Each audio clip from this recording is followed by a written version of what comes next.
In Acts chapter 17, Paul addressed the Athenian council in the Areopagus. Paul had earlier seen an altar in the city with an inscription, "To the unknown God." Paul decided to use this as a springboard to present the gospel message to the Athenians. This was really a different approach from Paul's usual method of presenting the gospel. Normally, Paul would begin with an overview of Israel's history, and then he would demonstrate prophetically through the Hebrew Scriptures how Jesus is the fulfillment of the promised Messiah for both Jew and also Gentile. All Orthodox Jews recognized the Hebrew Scriptures as authoritative. This is why Paul usually began presenting Christ from the Hebrew Scriptures. Paul had already presented the gospel message to the Athenian Jews in their local synagogue. Luke, the author of Acts, makes no comment whatsoever regarding any results. The inference from such silence is that the Athenian Jews were neither hot nor cold to the gospel, but rather indifferent and disinterested. There's no mention whatsoever of any Jewish resistance or persecution, but on the other hand, there's neither any mention of the Athenian Jews trusting in Christ. Paul now faces a completely different type of audience in the Areopagus. His Greek listeners are steeped in Greek philosophy and syncretistic pagan religions, and probably have had little or no exposure to the Jewish Scriptures. Paul therefore cannot reason with them from the Hebrew Scriptures. These Greeks would not consider the Hebrew Scriptures to be an authoritative source for them. Paul therefore must begin by appealing to outside sources. That's why he begins reasoning with them based on the natural revelation that God has given to all people. The Stoics trusted in human reason, whereas the Epicureans trusted in human experience. Paul therefore argues from both reason and experience to demonstrate to his Greek audience who this one true God really is. Paul begins his discourse by referring to their inscription, "To the unknown God." Paul references this inscription as evidence of the Athenians' admission that they didn't really know who God really was. If they did, then they wouldn't need to install some backup precautionary measure of an altar to some unknown God just in case. Paul therefore agrees with their admission that they don't know who God is. He therefore goes on to reveal this unknown God as the one transcendent, almighty God who made everything. Paul points out what really should be obvious. Because God, by his very definitional nature, is transcendent and all-powerful, he therefore doesn't need altars, booths, or inscriptions to be worshipped. He's all-powerful, and therefore he doesn't need to dwell in temples made by mere human beings. Rather, the all-powerful, transcendent God of the universe is self-existing, self-authenticating, and self-sufficient. God is sovereign, and he's in need of nothing. He made everything that exists. But because he's greater than everything that exists, therefore he cannot be contained by his material creation.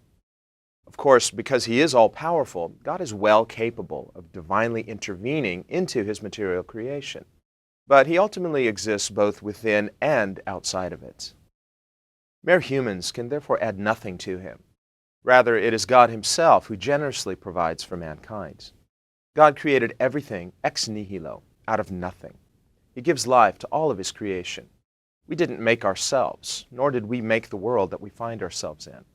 God has created a balanced, orderly, beautiful world for us to live in. He's done this so that we might seek him, find him, and know him. Paul goes on to explain that although God is transcendent and above all, he nevertheless is not far from each of us. This means that even though God is transcendent and ultimately unknowable exhaustively, yet he is not completely inaccessible, because he's made himself knowable to us by what he's created. David echoes this in Psalm 19, verses 1 through 4, where he writes, "The heavens declare the glory of God, and the firmament declares his handiwork. Day unto day utters speech, and night unto night reveals knowledge. There's no speech nor language where their voice is not heard. Their line has gone out through all the earth, and their words to the end of the world." Paul affirms this in Romans chapter 1, verse 19, where he explains that what may be known about God is manifest to all people everywhere, because God has revealed his existence to all people through his creation. He writes, "For since the creation of the world, his invisible attributes are clearly seen, being understood by the things that are made, even his eternal power and Godhead, so that they are without excuse." This means that everyone basically knows, both rationally and experientially, that God really exists. But some people have chosen to insincerely suppress this knowledge of God because of their unrighteous desires. Some people would rather wish that God didn't exist, because then this would ease their conscience so that they can go on sinning freely without feeling guilty about it. But the one true God will require an accounting of every human being on the day of judgment. On that day, the knowledge of God will be undeniable and inescapable. But it will be too late for those who have denied God and have lived selfishly unto their own fallen desires. It therefore does a person no good to deny the existence of God. God has made the clear evidence of His existence obvious to anyone who cares to see and know. This is why we must turn from vain false imaginations and trust in the one true eternal God who made all things. He made us, and not we ourselves. Each of us will give an answer to Him one day. Therefore, it behooves us to seek Him. The good news is that God promises that if we seek Him wholeheartedly, we will find Him. This is why Jesus Christ came into the world, to reconcile lost humanity to God. Jesus is the eternal Word of God made flesh. He's the express image of the invisible God. Jesus said in John 14, verse 9, "Whoever sees me has seen the Father." The author of Hebrews writes of Christ, who, being the brightness of His glory and the express image of His person, and upholding all things by the word of His power, when He had by Himself purged our sins, sat down at the right hand of the Majesty on high. Jesus Christ is the incarnate Son of God. He came into this world to seek and to save the lost. Jesus suffered and died on the cross, bearing the sins of the world, and then He rose triumphantly on the third day. Jesus promises those who believe in Him, "Whoever comes to me, I will in no way cast out." Let's come to Jesus Christ in expectant faith. Let's learn to recognize Him for who He is, the express image of the invisible God, who came into this world that we might receive the forgiveness of sins and the gift of eternal life.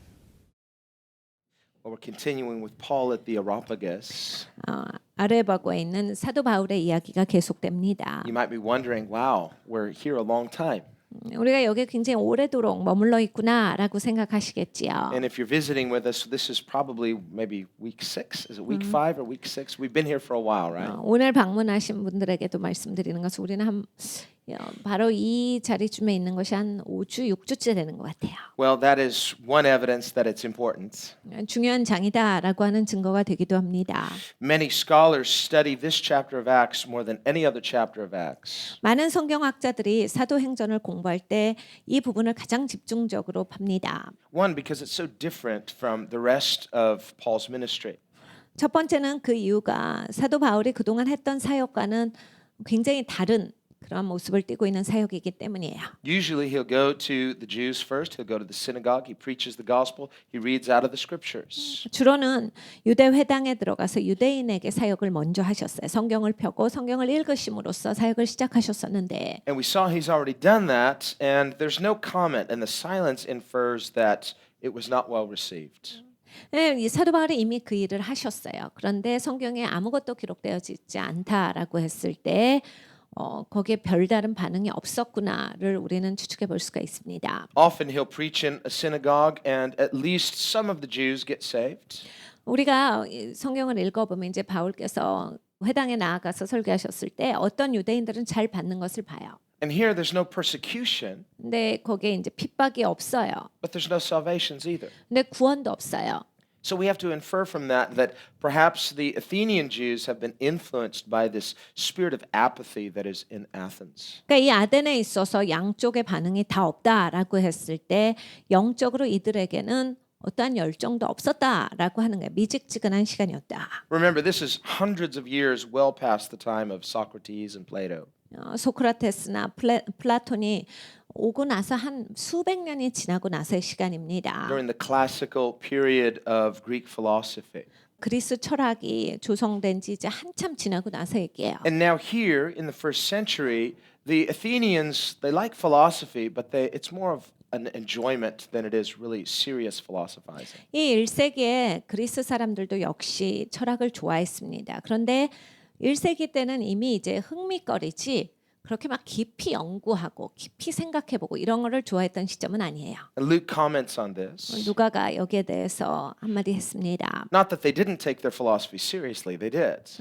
그러니까 철학을 우습게 여긴 건 아니에요. 철학을 심각하게 받아들이긴 했는데 But they were really wise in their own eyes, 그러니까 자기들 생각에 자기들이 굉장히 특출났던 거예요. which really led to a spirit of pride.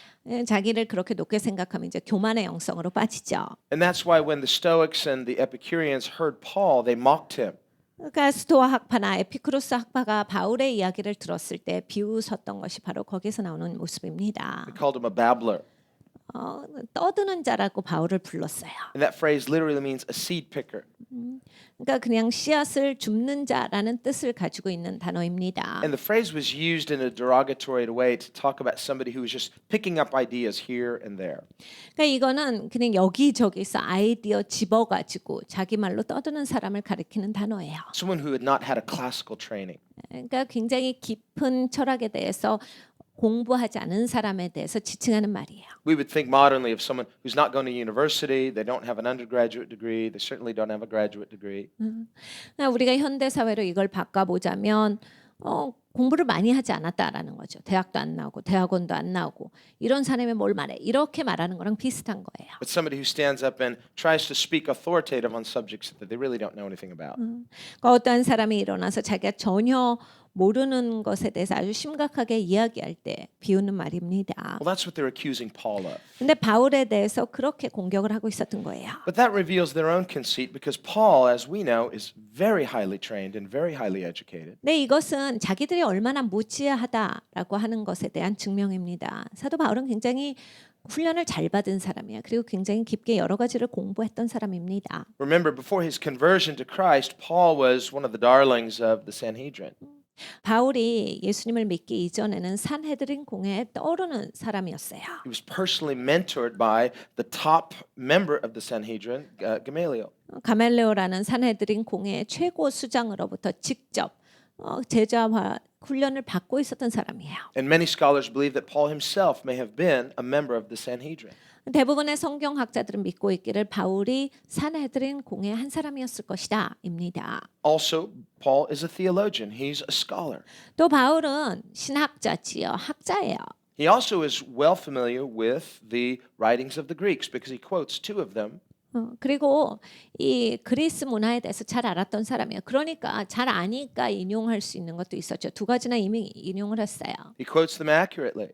아주 정확하게 인용을 하셨어요. And he applies what they say in a way that they can all understand immediately. 그리스 사람들이 잘 이해할 수 있도록 잘 적용해서 적합한 말을 인용을 하셨어요. But we see that they see Paul coming in as a foreigner, and they at first think he's preaching some foreign religion.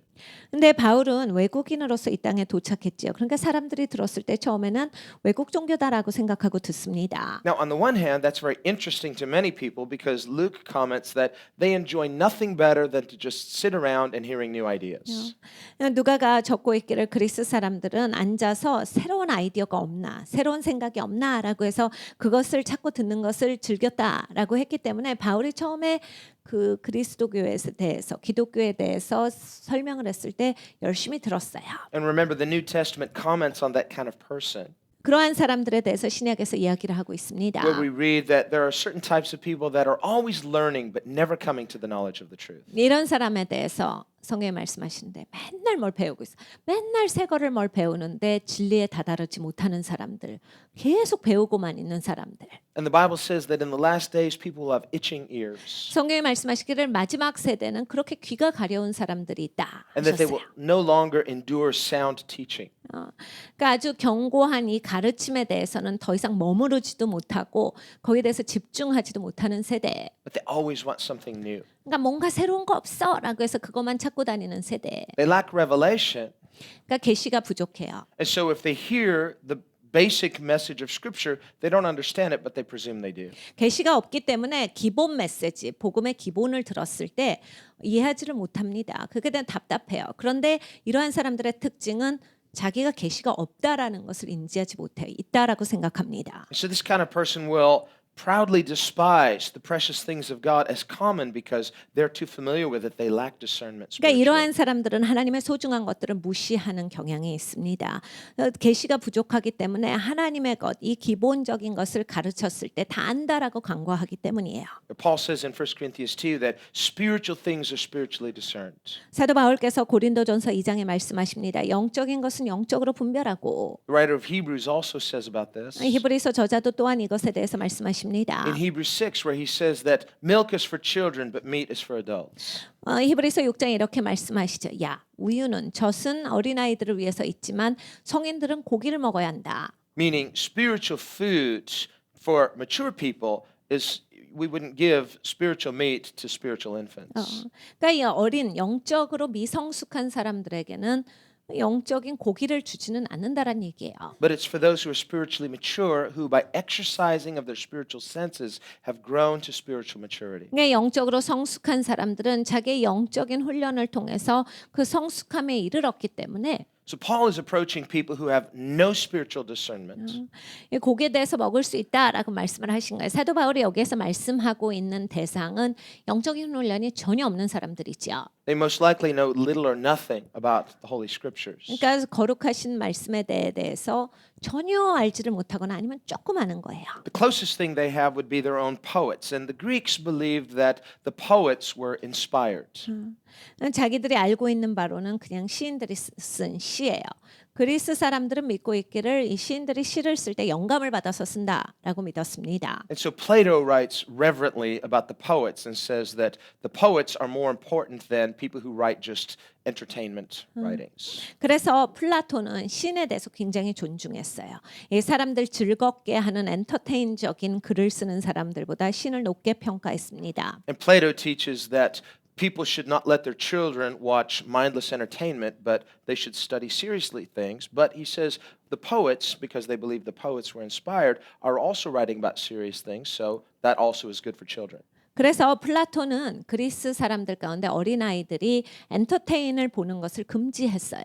어린아이들이 어렸을 때부터 엔터테인적인 것을 보고 가볍게 사는 것이 아니라 그 시인이 시를 쓸 때 영감을 받아서 썼다라고 생각하기 때문에 좀 더 깊은 문화, 좀 더 깊이가 있는 것을 어린아이들이 접해서 그것을 공부해야 된다라고 그렇게 주장했습니다. And Plato also talked about when the poets are read, whether they're read in a nominal way or in a reverent way. So they had the same sense of the fact that something that was revealed about God should be received reverently.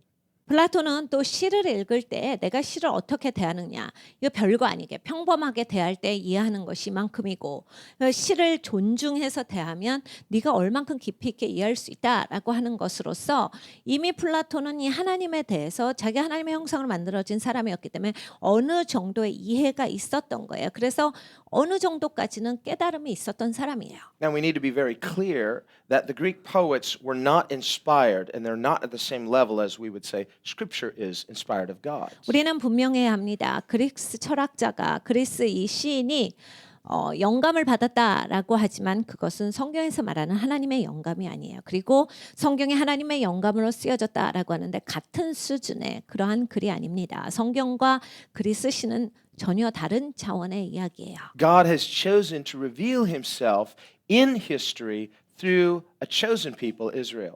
하나님은 결정을 하신 거예요. 인간의 역사 가운데 내가 선택한 민족을 통해서 나는 나를 보여주겠다라고 하신 거예요. They were the custodians of divine revelation. 그러니까 이 사람들은 이 거룩한 계시에 대해서 선택을 입어서 그것을 볼 수 있었던 백성이에요. And always God commanded Israel to show kindness and mercy to the stranger at the gate.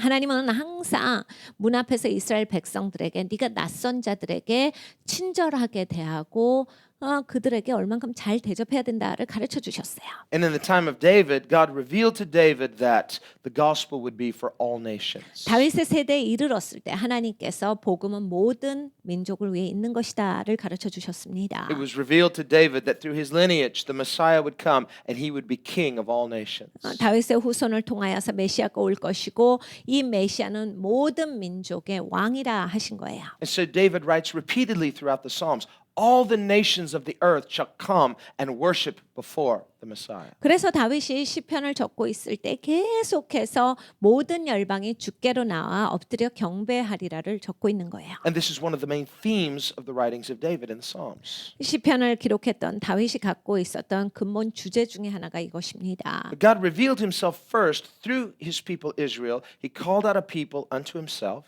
하나님께서 먼저 선택한 백성 이스라엘에게 하나님을 먼저 보여주셨어요. 하나님은 이스라엘을 사람들 가운데서 불러내신 거예요. They were to be the custodians of the promises of God until the coming of Messiah, in which the gospel would be proclaimed to all the worlds. 하나님께서 선민으로서 그들을 모든 사람들 가운데 모든 민족 가운데서 불러내신 거예요. 그래서 복음이 이제 모든 열방, 모든 민족을 위해서 있는 것이다를 보여주실 때까지 하나님은 그들을 통해서 하나님을 비춰 오셨어요. 600 years before Christ, Isaiah had already prophesied that Messiah would be cut off by his own people from his own people. 메시아 예수 그리스도께서 오시기 600년 전에 이미 이사야는 기록하고 있기를 예언한 것입니다.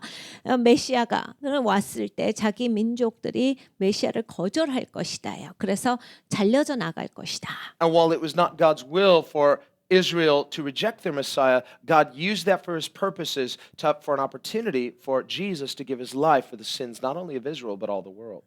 그리고 메시아가 이렇게 거절당하여서 이스라엘 백성들이 잘려져 나가는 것이 하나님의 원뜻은 아니나 그것을 통해서 하나님은 모든 민족이 열방이 다 구원을 받는 데 있어서 그 문을 열으신다라는 얘기예요. The Bible says he came into his own, but his own did not receive him. 성경 말씀하십니다. 그리스도께서 자기 백성에게 오셨으나 자기 백성이 그를 맞이하지 아니하였더라. But as many as did receive him, 근데 예수님을 영접한 사람들이 있죠. both Jew and Gentile alike, 유대인이나 뭐 이방인이나 예수님을 영접한 사람들이 있어요. to them he gave the right to become children of God. 예수님을 영접하는 자들에게는 하나님의 자녀가 되는 권세를 주셨어요. And so now Paul, an Israelite, is preaching the gospel all over. 그러니까 바울과 이스라엘 사람들이 이제 다니면서 이 복음을 증거하는 거예요. And he's being led prophetically. 예언적으로 인도하심을 받는 거지요. He doesn't just do his own will, but he prays and he's led by the Spirit. 자기의 뜻을 행하는 것이 아니라 기도하고 성령께서 인도하시는 대로 나아가서 설교했습니다. But we saw how he ends up in Athens is not necessarily by the leading of the Spirit, although God can use it. 근데 아덴에 가게 된 경위를 보면 굳이 성령께서 인도하셨다라고 하는 것보다는 이제 어쩔 수 없이 아덴에 도착하게 됐지요. 그런데 하나님은 또 그런 상황을 사용하실 수 있어요. But because of persecution, he was smuggled out and had to run down to Athens.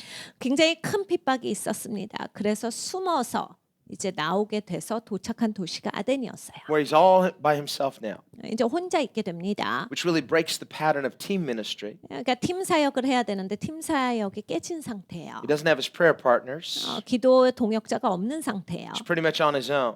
그러니까 혼자 있는 상황이에요. Preaches in the synagogue, no effect. 근데 회당에 가서 설교를 했는데 그렇게 큰 반응이 없었어요. Preaches in the agora. They don't persecute him, but they mock him. 아고라에 가서도 설교를 했는데 핍박을 한 게 아니라 비난을 합니다. 비웃지요.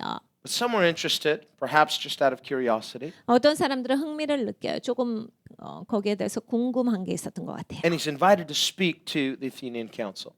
그 다음에 이제 아덴의 공회에 가서 이야기를 하게 됩니다. So we think, wow, what a great opportunity. 우리 같으면 이러죠. 와, 굉장한 기회를 잡았다. This is famous, the Areopagus. 아레오바고라는 그 유명한 데에 가서 이제 설교를 하시겠구나라고 해서 우리 같으면 굉장히 신나요. He's speaking where Socrates spoke, and Plato, and Aristotle. All the great Greek philosophers have been here.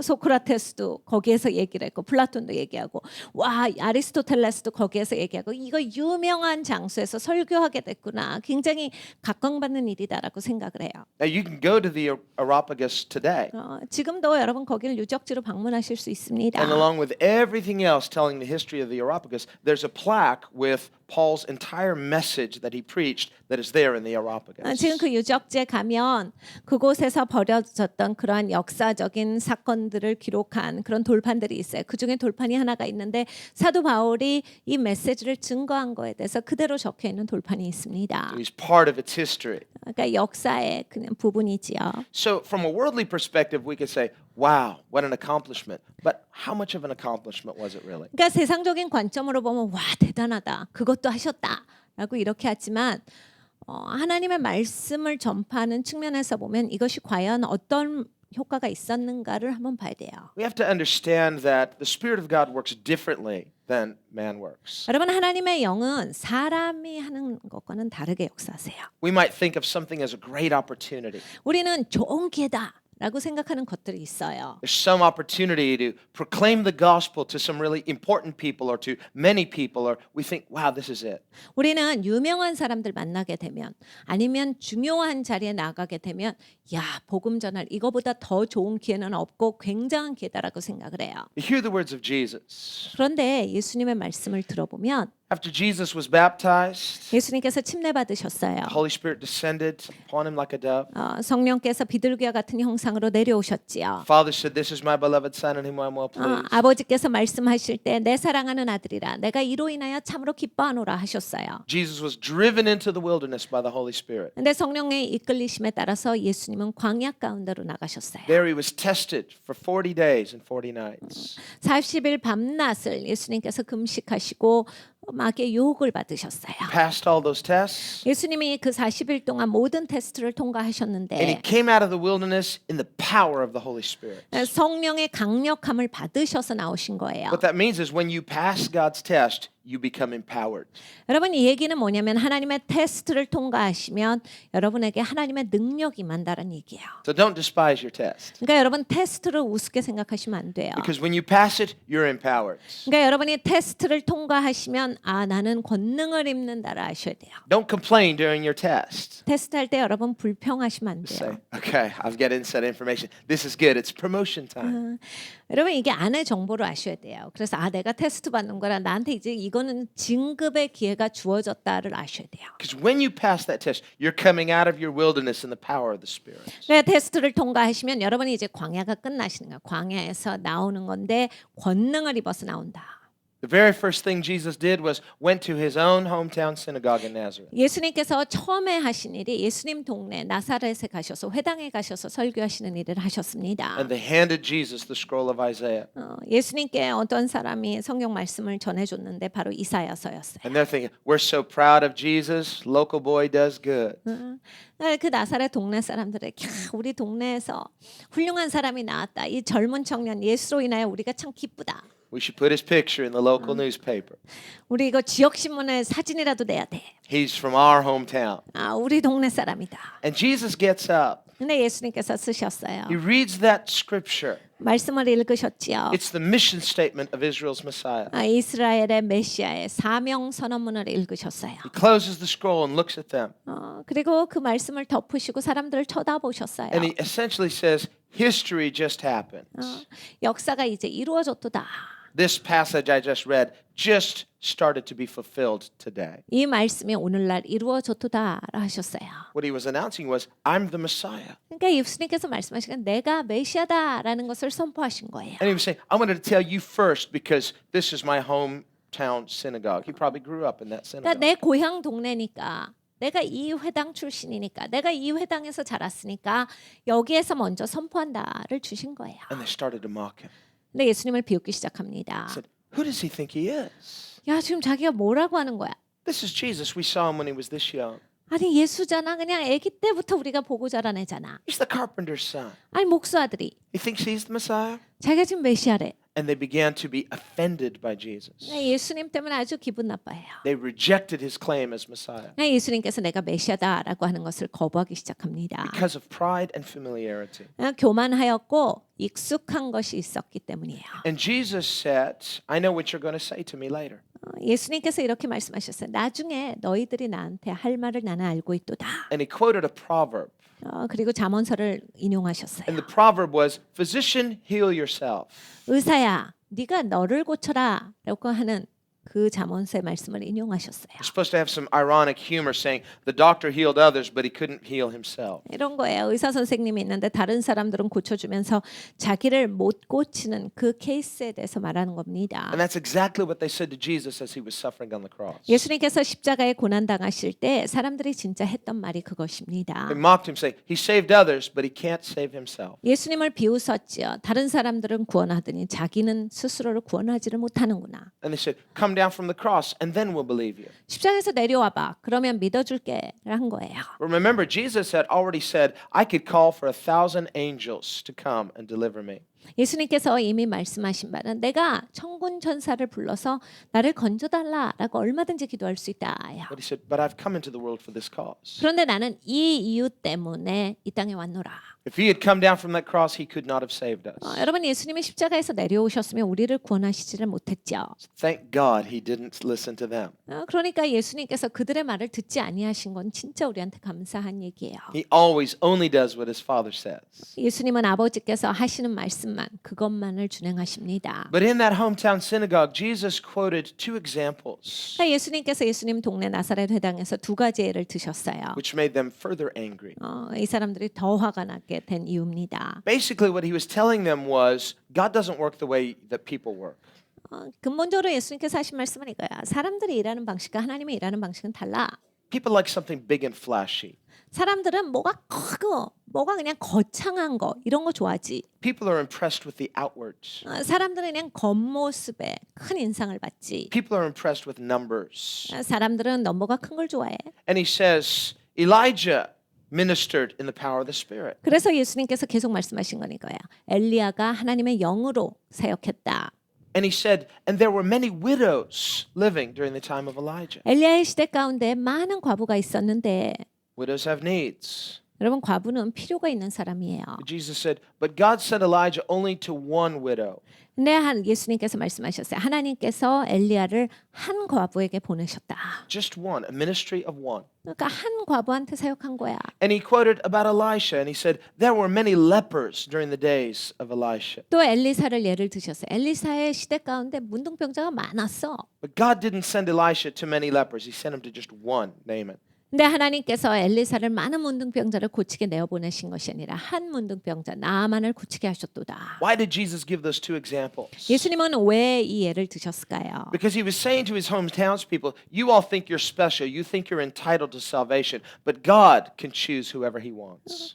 너희는 이 동네 사람이고 너희가 선택된 백성이라고 해서 굉장히 선민의식이 있고 너희는 특별하다라고 생각하는데 교만하면 못 쓴다. 하나님께서는 누구든지 택하실 수 있고 하나님이 원하시는 방식대로 하실 수 있다. God doesn't save people based on their need.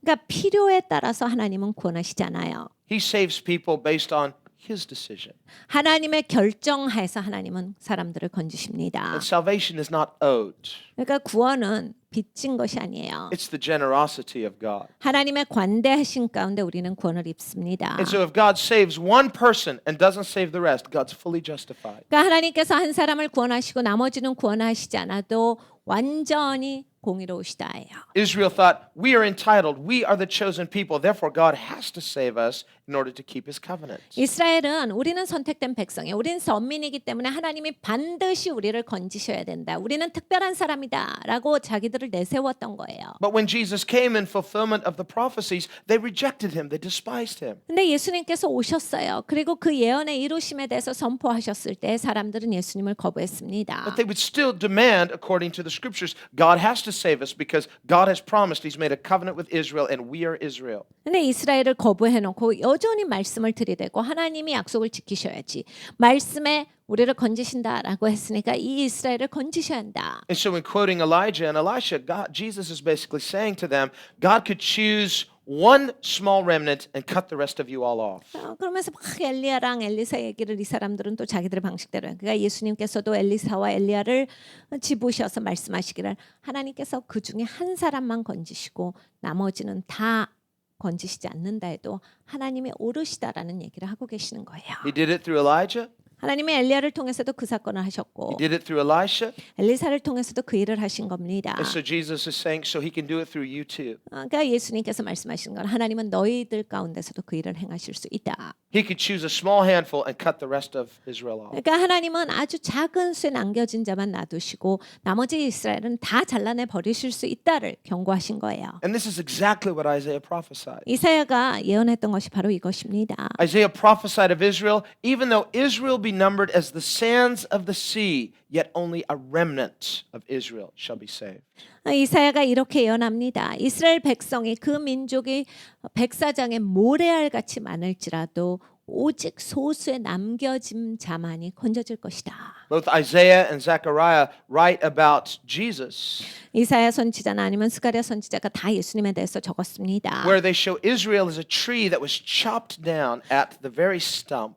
이스라엘은 잘려진 나무와 같은데 아주 밑둥아리부터 잘려진 나무와 같다. And out of that stump grew a very small, tender shoot. 그런데 그 밑둥까지도 잘려진 이 나무에서 새순이 나왔는데 곱고 연한 가지다. A tender reed.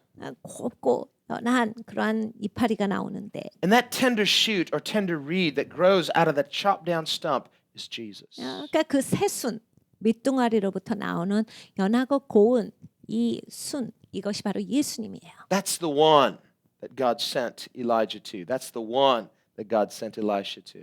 그러니까 하나님께서 단 하나를 엘리야에게 보내시고 엘리사에게 보내셨는데 바로 그 예수님이시다.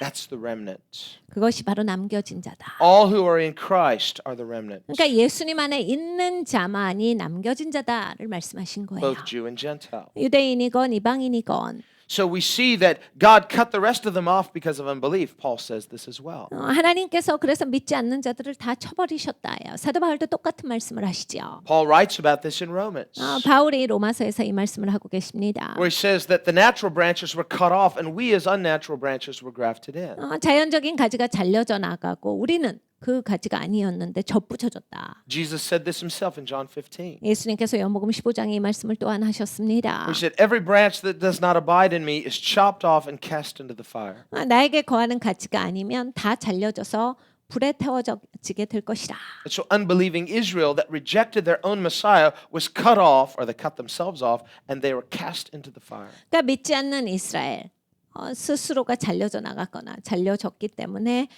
불타는 불 속으로 들어가 버린다. Now there's a lot of confusion these days, and perhaps you've heard the term replacement theology.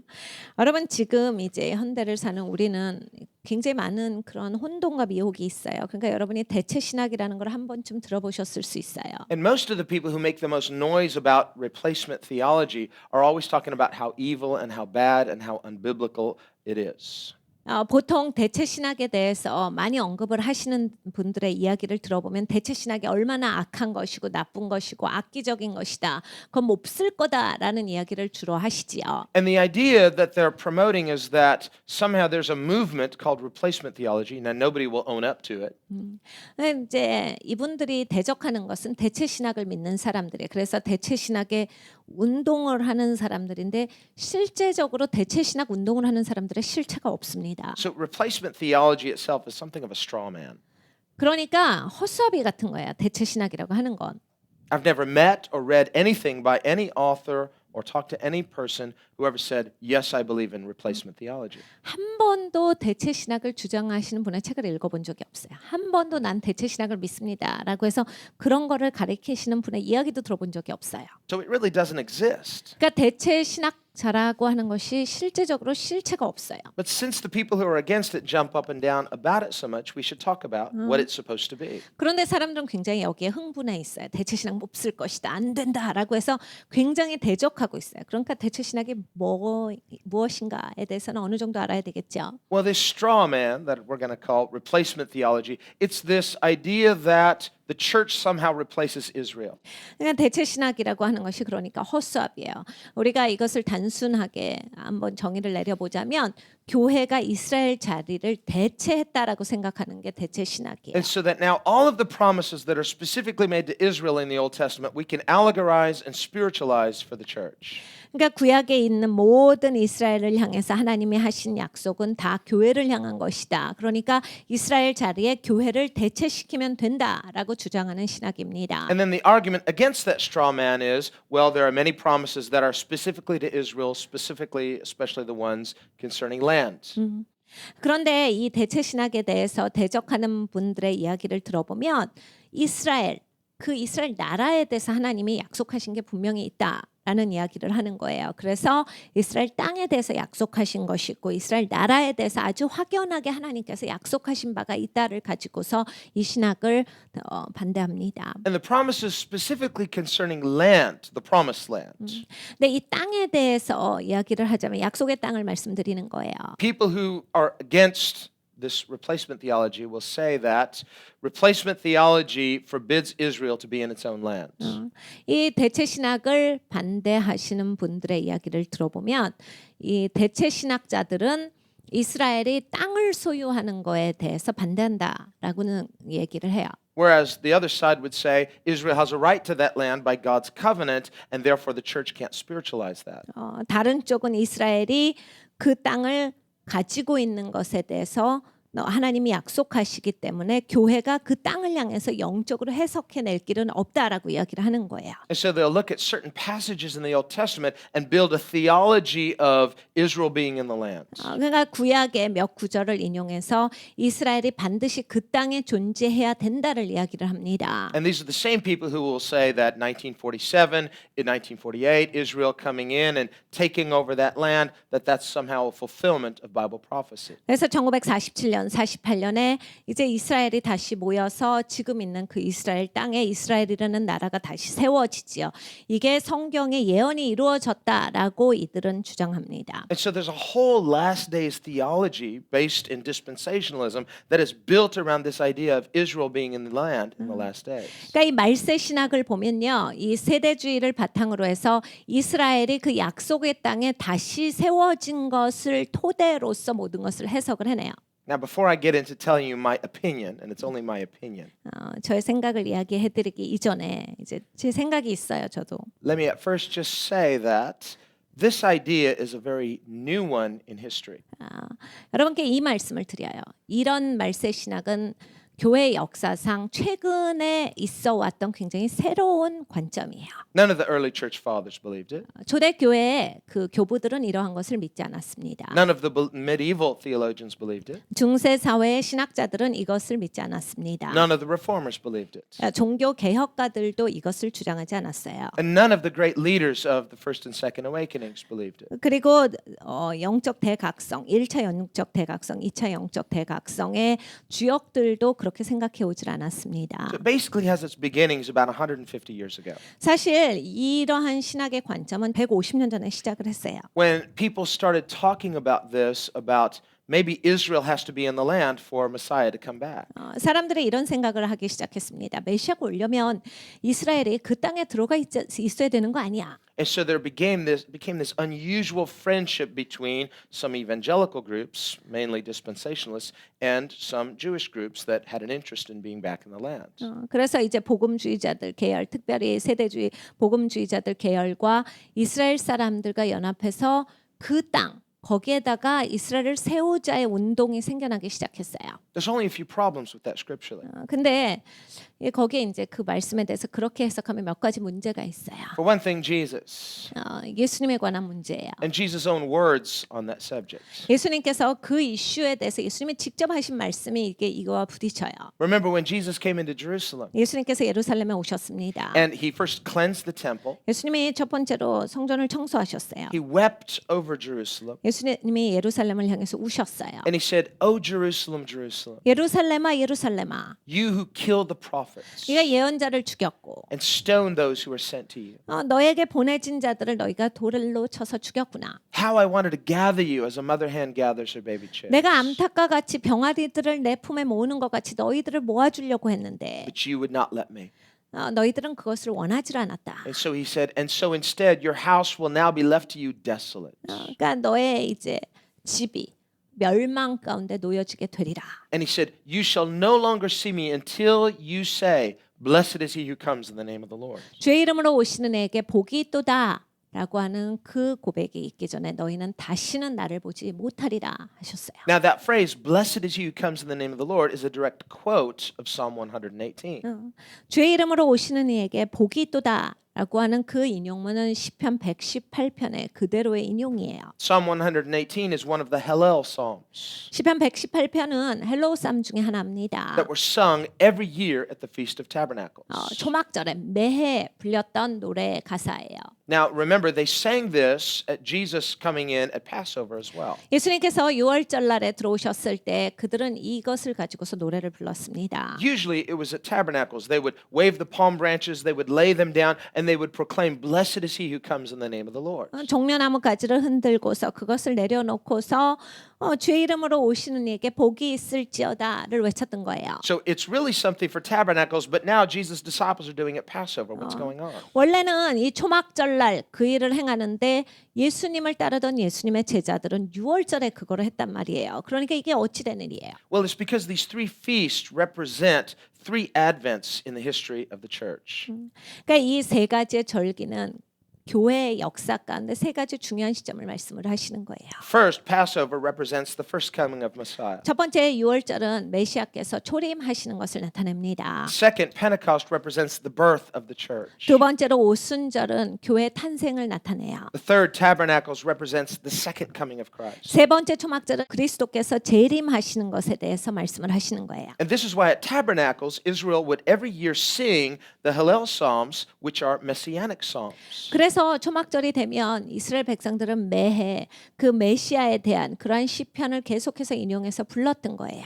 It's also Psalm 118 that says, "The stone which the builders rejected has become the chief cornerstone." 시편 118편을 보면 또 이 구절이 있습니다. 유명한 구절 건축가들이 버린 돌이 바로 모퉁이의 머릿돌이 되셨느니라. It's the Hosanna Psalm, 호산나 시편이에요. which Hosanna means, "Oh save." 호산나라는 뜻은 구원하소서라는 뜻이죠. Now the disciples were singing that at Passover as Jesus came in. 그러니까 제자들이요 예수님이 유월절날 들어오셨는데 그 찬양을 그때 했습니다. And remember, when the Pharisees heard it, they tried to stop Jesus' disciples from doing it. They told Jesus, "Make your disciples stop singing that." 바리새인들이 그 소리를 들었어요. 그리고 예수님한테 쫓아옵니다. 당신 제자들 이상해. 그 말 못하게 해야지. 더 이상 저 노래를 부르지 말게 해라라고 금지해라라고 예수님께 요구를 했어요. Because that psalm, "Blessed is he who comes in the name of the Lord," is reserved only for the Messiah when he comes. 왜냐하면 주의 이름으로 오시는 이에게 복이 있을지어다라고 하는 이 구절은 메시아에게만 불려질 수 있는 노래였기 때문에 메시아가 오셨음을 나타내는 노래예요. It's a prophetic declaration of Israel's welcoming and accepting of their Messiah. 이스라엘 백성들이 메시아를 환영하고 메시아를 향해서 존중하는 그러한 찬양이었기 때문이에요. What Israel didn't understand, even Jesus' disciples didn't understand. We see that in Acts chapter 1. 사도행전 1장을 보면 예수님의 제자들조차 이해하지 못한 구석이 있어요. 이스라엘이 이해하지 못했던 부분이 있었는데 That there was not just one coming of Messiah, but two. 메시아는 한 번 오시는 것이 아닙니다. 두 번 오시는 것이었어요. Remember in Acts 1, the disciples said to Jesus, "Will you now at this time restore the kingdom to Israel?" 예수님의 제자들이 사도행전 1장을 보면 그러면 주님 이제 이스라엘의 나라를 회복시키실 겁니까? 지금이 시간입니까를 여쭤요. But they didn't understand that that time was appointed for Jesus' second coming. 그러니까 제자들이 이해를 못한 거죠. 그거는 예수님 재림하실 때 있는 역사예요. At his first coming, he's rejected by his people. At his second coming, Israel will say, "Blessed is he who comes in the name of the Lord." 첫 번째 예수님께서 초림하실 때는 예수님의 백성들 이스라엘이 예수님을 거부할 것이다. 메시아를 거부할 것이다가 예언되어 있고 예수님 재림하실 때는 그 백성들이 주의 이름으로 오시는 이에게 복이 있을지어다. 예수님에 대해서 알아보는 시점이에요. And so when Jesus weeps over Jerusalem, 그러니까 예수님께서 예루살렘을 향해서 우신 거는 it says prophetically 예언적으로 말씀하신 거예요. that Israel will not see its Messiah until they say, "Blessed is he who comes in the name of the Lord." 그러니까 그들이 주의 이름으로 오시는 이에게 복이 있을지어다라는 그 선포가 되어지기 전까지는 이스라엘은 메시아를 보지 못할 것이다에 대해서 예언하신 거예요. To Jesus. 그러니까 예수님한테 그 얘기를 이스라엘이 하게 될 거예요. And he said, "Until then, Israel will not see their Messiah and their house will remain desolate." 그러니까 이스라엘은 계속해서 파멸 가운데 있을 것이다라고 하는 거예요. 이스라엘은 그 시간이 될 때까지는 그들의 메시아를 볼 수가 없다라는 얘기를 하신 거예요. Now, what many people don't realize is that the Hasidic Jews, which are the Pharisees, 히세덱 주라는 사람들이 있어요. 지금 현재 실존하는 바리새인들이에요. The Hasidic Jews are the Orthodox Jews. They wear the black with the beards, and the word Hasidic means Pharisee. 이 사람들이 정통 유대인입니다. 그러니까 수염을 길게 하고 정통 옷을 입은 그러니까 바리새인들이에요. So the Pharisees are not just a footnote in history. They've always been with us since Jesus. 바리새인들이 있다가 없어진 사람들이 아닙니다. 우리의 세대 가운데도 계속 있는 사람들이에요. And they're separatists. 이 사람들은 분리주의자들이에요. And there are different groups of Hasidic Jews, but the real ultra-Orthodox Hasidic Jews will tell you Israel is not permitted to be a state until Messiah comes. 이 정통 유대인들, 그러니까 이 바리새인들, 특별히 아주 극단적으로 정통을 계속해서 지켜왔던 이 바리새인들은 이야기하기를 이스라엘은 메시아가 올 때까지 땅을 차지할 수 없게 돼 있다라고 지금 그렇게 선포해요. So the Hasidic Jews, the ultra-Orthodox Jews, do not recognize the state of Israel as the fulfillment of Bible prophecy. 그러니까 이 근본 정통 유대주의자인 이 바리새인들은 그러니까 메시아가 다시 올 때까지는 땅을 차지할 수 없다니까 지금 있는 이스라엘을 성경의 예언의 성취로 보고 있지 않아요. Do they live in Israel? Sure. 그럼 그 사람들 어디 삽니까? 이스라엘에 삽니까? 그렇습니다. And they're thankful to be there. They're Jews. Do they love Israel? Sure. 유대인들이에요. 그러니까 그 땅에서 살고 그 유대인들을 사랑하는 사람들이에요. 하나님께 감사하는 사람들이에요. But the government that was set up in Israel in 1947, 1948 is a secular government. 근데 1947년, 48년에 이스라엘이라는 땅에 세워진 정부는 세상 정부입니다. Based on secular democratic principles, not the God of Israel. 이스라엘의 하나님의 원칙에 따라서 세워진 정부가 아니라 이제 그 민주사의 정통을 따라서 세워진 세상 정부예요. It is a purely godless secular government. 그러니까 하나님이 안 계신 완전한 세상 정부예요. Now they value the tourism that Christians bring and all that. 이제 기독교인들이 성지순례를 좋아하니까 굉장히 성지순례에 대해서 열려 있습니다. And they're happy for Christians to pray for the peace of Jerusalem. 그리고 예루살렘 평안을 위해서 기독교인들이 기도하는 거에 대해서 굉장히 좋아해요. But keep in mind that Jesus said that Israel will not be recognized. It will not be the fulfillment of Bible prophecy till Jesus comes again. 네, 여러분 예수님이 하신 말씀을 항상 기억하셔야 돼요. 말씀을 상기시키는 건 예수님 말씀이에요. 예수님 재림하실 때까지는 이스라엘은 예수님을 알아보지 못할 것이다. 메시아에 대해서 모를 것이다예요. And since Jesus has not come again, that makes it impossible that 1947, 1948 was any fulfillment of Bible prophecy because it would contradict what Jesus clearly said. 예수님이 아직 재림하시지 않았어요. 아직 다시 오시지 않았기 때문에 1947년, 48년에 성경이 성취되었다라고 하는 것은 무리한 소리다예요. Now, when it comes to understanding how Christianity is the fulfillment of God's promises, 기독교가 하나님의 약속의 성취로 보는 것이 마땅합니다. who started Christianity? 기독교를 누가 시작했습니까? Christ. 그리스도께서 시작하신 거예요. Who is Christ? 그리스도가 누구신데요? Is he the Gentile Messiah? No, he's the Jewish Messiah. 이방인의 메시아입니까? 예수님께서 온 민족의 유대인들의 메시아이기도 해요. He was rejected by the majority of Israel, but that did not stop him from being Israel's Messiah. 이스라엘 백성들은 예수님을 메시아로 거부했습니다. 그렇지만 예수님이 그러면 이스라엘 메시아를 그만두신 게 아니에요. 거부당했다고 그만둬 주시는 게 아니에요. He's the only Jewish Messiah. 예수님만이 유일하신 유대인의 메시아예요. And there will be no other Jewish Messiah other than Jesus. 예수님 외에는 유대인의 메시아는 없습니다. Jesus chose 12 disciples, all Jewish. 예수님께서 12사도를 세우셨지요. 그런데 다 유대인이에요. So the apostles were all Jewish. 그러니까 사도들은 다 유대인이에요. And there were 12, which represents the 12 tribes of Israel.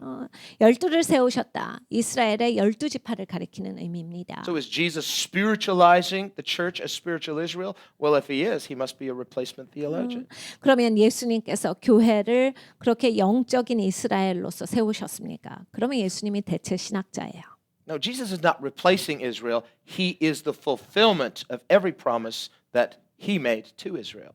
예수님이 대체 신학자다라는 이야기가 아니라 하나님께서 이스라엘을 향해서 맺어주신 모든 약속의 성취는 예수님이 성취시키신다.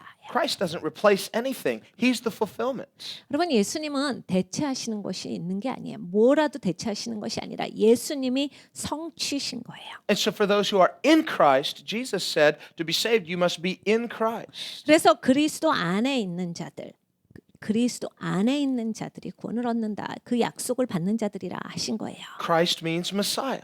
그리스도가 무슨 뜻입니까? 메시아예요. You must be in Israel's Messiah to be saved. Everyone who rejects Israel's Messiah is cut off. Everybody who's in Israel's Messiah is saved. 그러니까 이스라엘의 메시아 안에 있어야 한다. 이스라엘의 메시아 밖에 있는 사람들은 잘려져 나간 사람들이다. 반드시 이스라엘 메시아 가운데 거하는 사람만이 구원을 얻는다요. Paul writes that not all Jews are real Jews, only an inward Jew, a spiritual Jew, spiritual Israel, he says. 사도 바울이 이 말씀을 하셨어요. 야, 유대인이라고 다 유대인이 아니야. 속이 유대인이어야. 아니 유대인이어야 진짜 유대인이다 하셨습니다. That means if you're a Christian, you're Jewish. 그러니까 여러분이 기독교인이면 유대인이다라는 얘기야. Spiritually, because Jesus has adopted us into his family. 그러니까 영적인 유대인이다. 왜냐하면 예수님 가족으로 우리를 양자 삼아 주신 거거든요. Remember, the Bible says it's not on the basis of race, it's on the basis of a new nature in Christ. 그러니까 성경에 분명하게 말씀하시는 거예요. 야, 인종 따라오는 게 아니야. 네 안에 있는 성품으로 말미암아 하나님께서 나에게 새 성품을 탄생시켜 주심으로써 하나님의 가족이 되는 거예요. John writes in John chapter 1, as many as received him, both Jew and Gentile, he gave them the right to become children of God. 요한 1서에 요한 사도가 이렇게 적고 있습니다. 누구든지 그리스도를 믿는 자들에게는 하나님의 자녀가 되는 권세를 주셨다. Who were born not of blood, meaning not of race, 그것이 피로 난 것이 아니요. 그러니까 인종적으로 난 것이 아니요. nor of the will of man, but the will of God. 사람의 뜻으로 난 것도 아니요. 오직 하나님의 뜻으로 난 것이니라 하셨어요. So a person is not in covenant with God simply because they're born Jewish. 그러니까 하나님과의 언약 가운데 있다라고 하는 거. 그냥 이스라엘 땅에서 이스라엘 혈통으로 나왔다라고 해서 되는 것이 아니다라는 얘기예요. That means a secular Jewish state cannot be any fulfillment of Bible prophecy because all of God's prophecies are spiritual. 그러니까 세상적인 이스라엘의 정부가 탄생되었다라고 하는 것을 성경의 성취라고 볼 수 있는 것이 아니다라는 얘기예요. 성경의 하나님의 모든 약속은 영적으로 성취되기 때문입니다. And when we look at the atrocities against innocent people that are done to justify this so-called fulfillment of prophecy, we have to recognize God does not commit atrocities to fulfill his prophecies. 이스라엘 백성들에게 행해졌던 온 가지의 잔인한 그러한 사건들, 사람들은 그것을 보면서 그거 성경의 성취지, 예언의 이루어짐이야라고 하지만 하나님은 사람들을 향해서 어떤 잔인한 일을 당하게 하심으로써 하나님의 말씀을 성취하시고 이러한 하나님이 아니에요. God doesn't kill, steal, and destroy. 하나님은 사람을 죽이거나 훔치거나 멸망시킨 그런 하나님이 아니에요. Jesus said in John 10, the enemy, the thief, comes to steal, kill, and destroy. 예수님께서 말씀에 이렇게 우리에게 가르쳐주고 계십니다. 적이 훔치고 죽이고 멸망시키려고 하는 자다.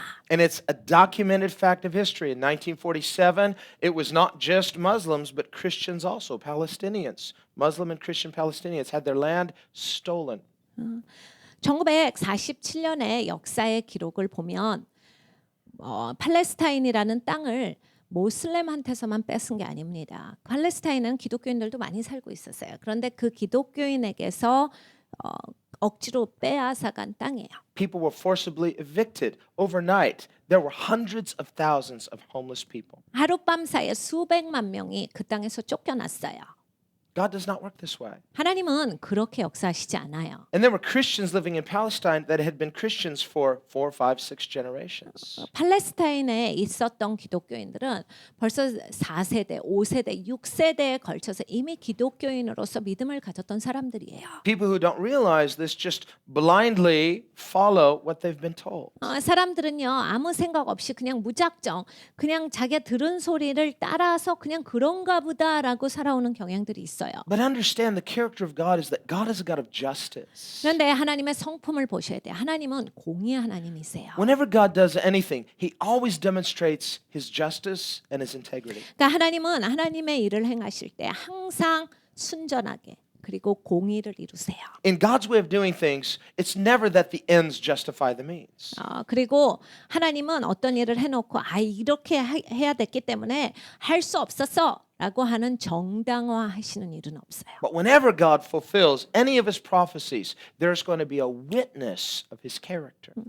여러분 하나님이 이루시는 일, 특별히 하나님께서 예언하신 일의 성취는 거기에서 그대로 하나님의 성품이 그냥 드러납니다. Today, if you go to Israel and you interview just the average Israeli, most of them are atheists. 여러분 지금 이스라엘에 한번 가보세요. 길거리에서 아무나 붙잡고 한번 인터뷰해 보세요. 대부분의 사람들은 다 무신론자예요. They're secularists. 그러니까 세상 사람들이에요. They believe in democracy. 그 사람들은 다 민주 사회를 믿어요. And they would not say that they were against religion, but most of them don't believe in any religion. 종교에 대해서 대적한다라는 말도 안 합니다. 대부분은 종교에 대해서 흥미가 없어요. So it becomes a bit silly for us to think that this is somehow a fulfillment of Bible prophecy as if that's what's important to God. 그러니까 우리가 그 이스라엘에 세워진 게 예언의 성취고 그건 하나님한테 중요해라고 이렇게 무작정 생각해 버리는 건 굉장히 유치한 일이다요. David writes in Psalm 51 that God desires truth in the inward parts. 시편 51편은 보면 다윗이 고백합니다. 하나님은 우리 마음의 순전함을 원하십니다. God loves justice. 하나님은 공의를 원하시며 And he hates injustice in every form. 하나님은 어떠한 종류라 할지라도 불의를 기뻐하시지 아니하십니다. And as we see in God sending his own people into captivity, not just once, but to punish his people when they were unjust and disobedient. 하나님께서 이스라엘 백성들을 한둘이 아니고 다 포로로 끌려가게 하셨어요.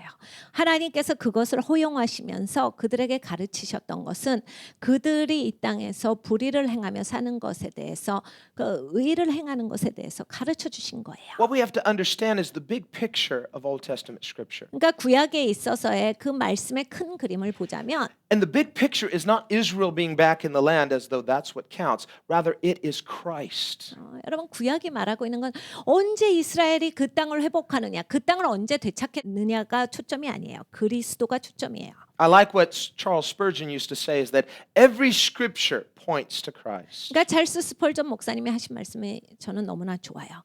모든 것은 그리스도를 향했다. 모든 말씀은 그리스도께 초점이 맞춰져 있다. Today there is a heresy, it's moving a lot in America, called dual covenant theology. 여러분이 지금 미국에서 완전히 각광받는 아주 유명한 사고가 있어요. 그러니까 이중 언약이에요.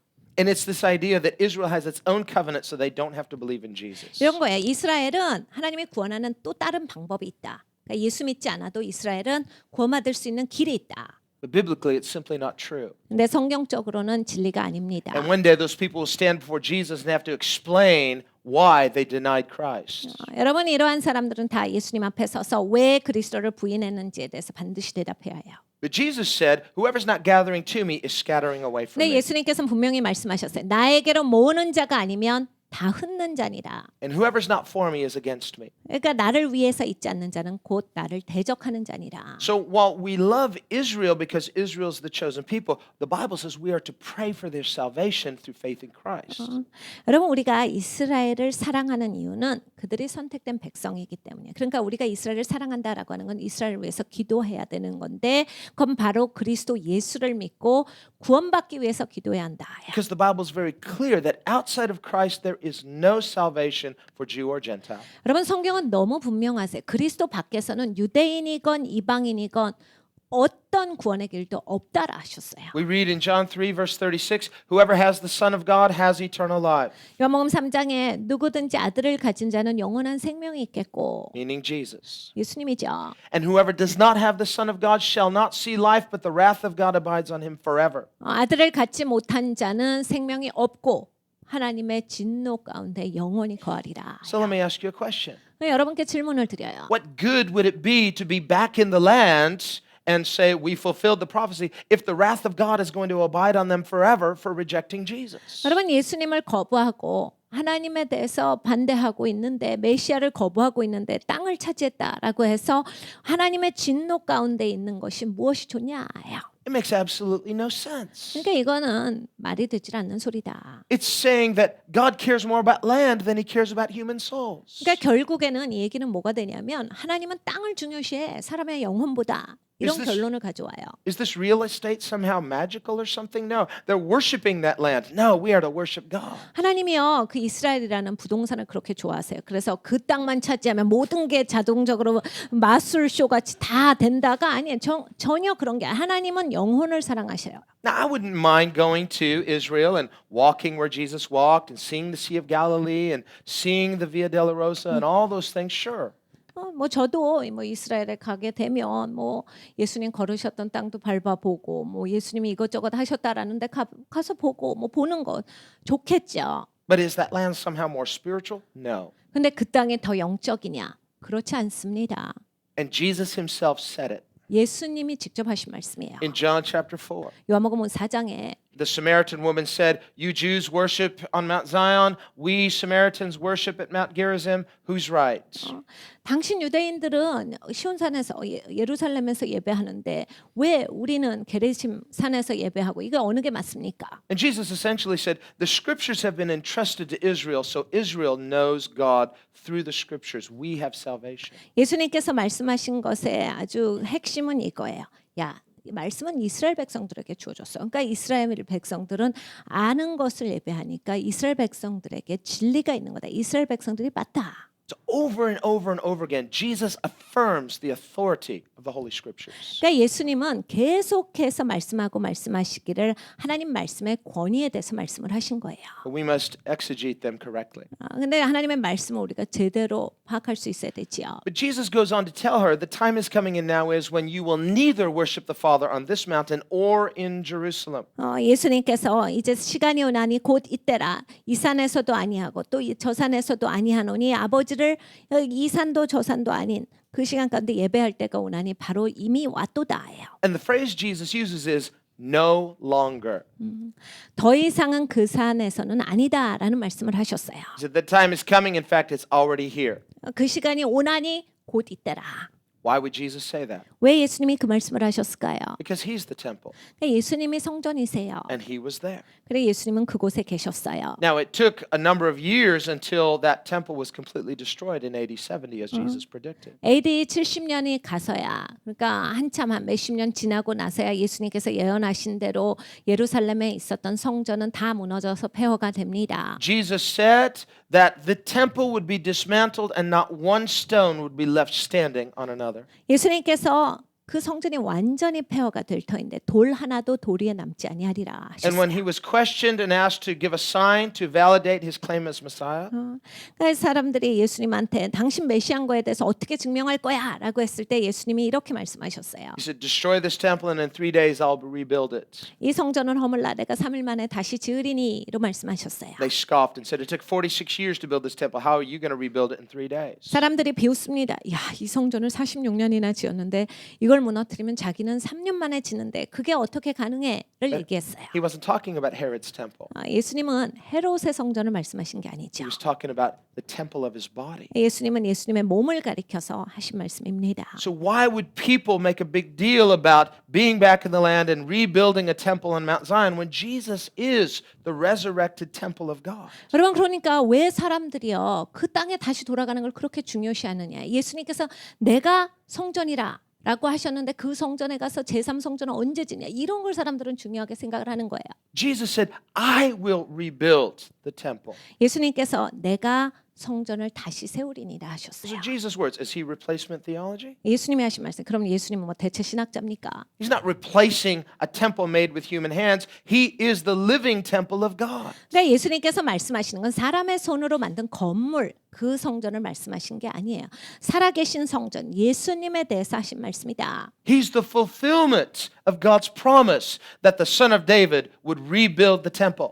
그러니까 하나님의 말씀의 예언의 성취예요. 하나님의 아들이 이제 그 새롭게 성전을 다시 재건하리니. Now we can look at these prophecies concerning the temple. Let's look at 2 Samuel. 성전에 대한 예언에 대해서 보도록 하겠습니다. 사무엘하서예요. 2 Samuel chapter 7. 사무엘하서 7장을 보겠습니다. Chapter 7 verses 5 through 13. 사무엘하서 7장 5절로부터 보겠습니다. Now David wanted to build a house for God. He wanted to build a temple. 다윗은 하나님 성전을 짓기를 고대했어요. 그래서 하나님 집을 지어 드릴게요. Now where in scripture did God command Israel to build a temple? 여러분 성경 어디에 하나님께서 이스라엘 백성들에게 성전을 지어라 명하셨습니까? Just a little pop quiz here. Who knows where in Scripture God commanded Israel build me a temple? 여러분 퀴즈를 드리는 거예요. 손을 들고 한번 대답해서요. 누구한테 하나님이 성전을 지어라라고 말씀하셨습니까? Chapter and verse. Do you know? 몇 장 몇 절이에요? Okay, I'll tell you. Nowhere. 여러분께 말씀드려요. 어디에도 없어요. God never commanded Israel to build him a temple. 하나님께서 이스라엘 사람들에게 성전을 지어라라고 말씀하신 적이 한 번도 없어요. See, this is why Paul in the Areopagus tells the Greeks God doesn't need temples made by human beings. 그러니까 바울이 아레오바고에 가서 사람들에게 말한 것이 그거야. 하나님은 사람의 손으로 만든 건물이 필요한 게 아니다. If you build him a house, he's not going to live in it. 야, 네가 건물 지어봤자 하나님 거기에서 살 게 아니야라는 말씀을 한 거예요. It's too small for him. 하나님한테는 그 건물은 너무 조그맣다. He can't even. It's like a little doll. He can't even fit it on his. He'll break it. Just he can't fit in it. 하나님 손가락도 안 들어간다. 하나님의 새끼 손가락만 넣어도 그 건물은 파괴돼. 하나님의 손가락도 담을 수 없는 건물이야. It's kind of a ridiculous idea. 그러니까 이건 황당한 아이디어다라는 얘기예요. Now the pagans, they like to build temples for their gods. 이교도들은 이런 자기들의 신을 모시는 신전을 짓는 것에 대해서 아주 굉장히 집착하는 경향을 보였어요. Now remember, when Israel came out of Egypt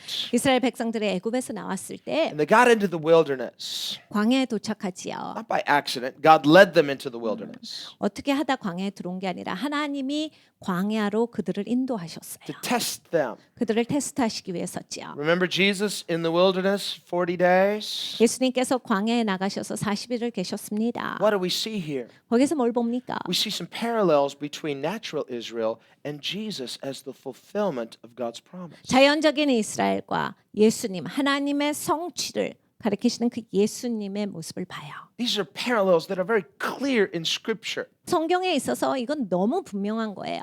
So where Israel failed in their 40-day test in the wilderness, Jesus succeeded. 그러니까 이스라엘은 거기서 몇 년 있었건 그 자기들의 40일의 광야 생활에서 하나님의 테스트에서 실패했지요. 그런데 예수님은 통과하셨다 해요. So while Moses was up on Mount Sinai receiving the law from God, 모세가 시내산에 올라가서 하나님으로부터 법을 받았습니다. what was Israel doing at the base of the mountain? 그때 이스라엘이 뭐 했어요? 산 아래서 Making a golden calf. 황금 송아지를 그때 만들었어요. Because they said, we've got to have some worship like the pagans do. 이교도들처럼 우리도 숭배할 대상이 있어야지. They've got idols and altars and temples and all of that's really attractive. We want something like what they have. 우리도 제단이 있어야 돼. 뭔가 숭배할 대상이 있어야지. 그들은 신전도 있었는데 우리도 그럴싸한 그런 것이 있어야 된다. So we've got to have some kind of exciting program to keep the people. Otherwise, they're going to scatter from us. 이런 거야. 사람들 모을 수 있는 뭐가 필요해. 이런 걸 안 해놓으면 사람들이 흩어진다고. Moses is not coming back. 모세가 돌아오질 않는데. We got to keep everybody entertained. Let's make a golden calf. 사람들 바쁘게 계속 돌려야 돼. 그러니까 이 황금 송아지를 만들어서 사람들 뭔가 해주게 이 사람들을 계속 돌리고 있어야 한다. And when Moses came down off the mountain with those two tablets, he broke them. 모세가 산에서 내려왔지요. 그리고 돌판을 가지고 있었는데 그것을 깨트려 버려요. He had a bit of a temper issue. 모세는 좀 분노의 문제가 있었어요. He's human. 모세가 사람입니다. Then he made them, remember, he made them grind up, that they had to grind it all up and then put it in the water and drink it. 여러분 기억하시죠? 모세가 그 돌판을 깨트려서 아주 고운 가루로 만들었어요. 그래서 이스라엘 백성들 다 나눠주고 물에 섞어서 그걸 다 마시도록 했어요. Anger management issues. 분노의 문제를 그렇게 해결했지요. That was a little serious. Okay. 아주 심각하게 I guess 그런 거를 he 하셨어요. was still angry when he said that. 너 이거 다 마셔버려라 할 때 여전히 화가 나 있었죠. But what's the issue here? 여기서 이슈가 무엇입니까? The issue is there's something in fallen human nature that we like temples, we like programs, we like things like that. 우리는요 타락한 본성을 가지고 있어요.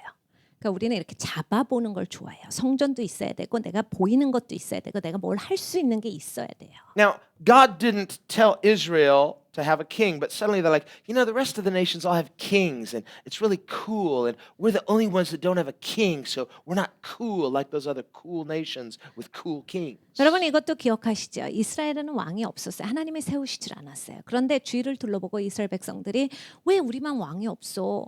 다 왕이 있는데 모든 국가가 다 왕을 가지고서 저게 멋들어지잖아. 우리도 왕이 있었으면 좋겠다라고 해서 하나님께 요구해서 받은 것이 왕이에요. And they've got courts and palaces. And have you seen the way they dress? And man, it's just, man, we're missing something. We need a king.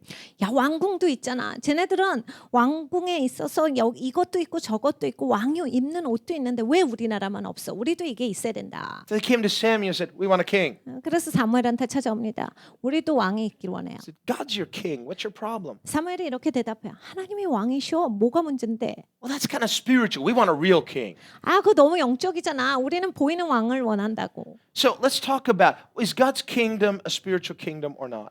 그러니까 여러분 한번 우리가 이걸 생각해봐요. 하나님의 나라가 영적인 나라입니까 아닙니까? For people that value land and altars and temples and kings, they don't really like a spiritual kingdom. 여러분 사실요 사람들이 땅을 좋아하는 사람들 이런 물건을 좋아하는 사람들 성전이 있고 만져볼 수 있는 제단이 있고 이러한 어떤 시스템적인 걸 좋아하는 사람들은 영적인 거 좋아하지 않아요.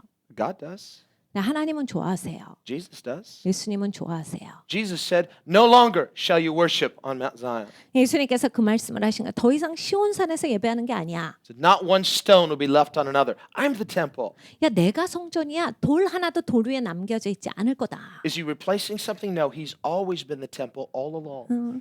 예수님이 대체하시는 거예요. 그게 아니에요. 예수님이 대체하시는 분이 아니라 예수님은 항상 성전이셨어요. When did God ever tell Israel to make him a temple? He never did.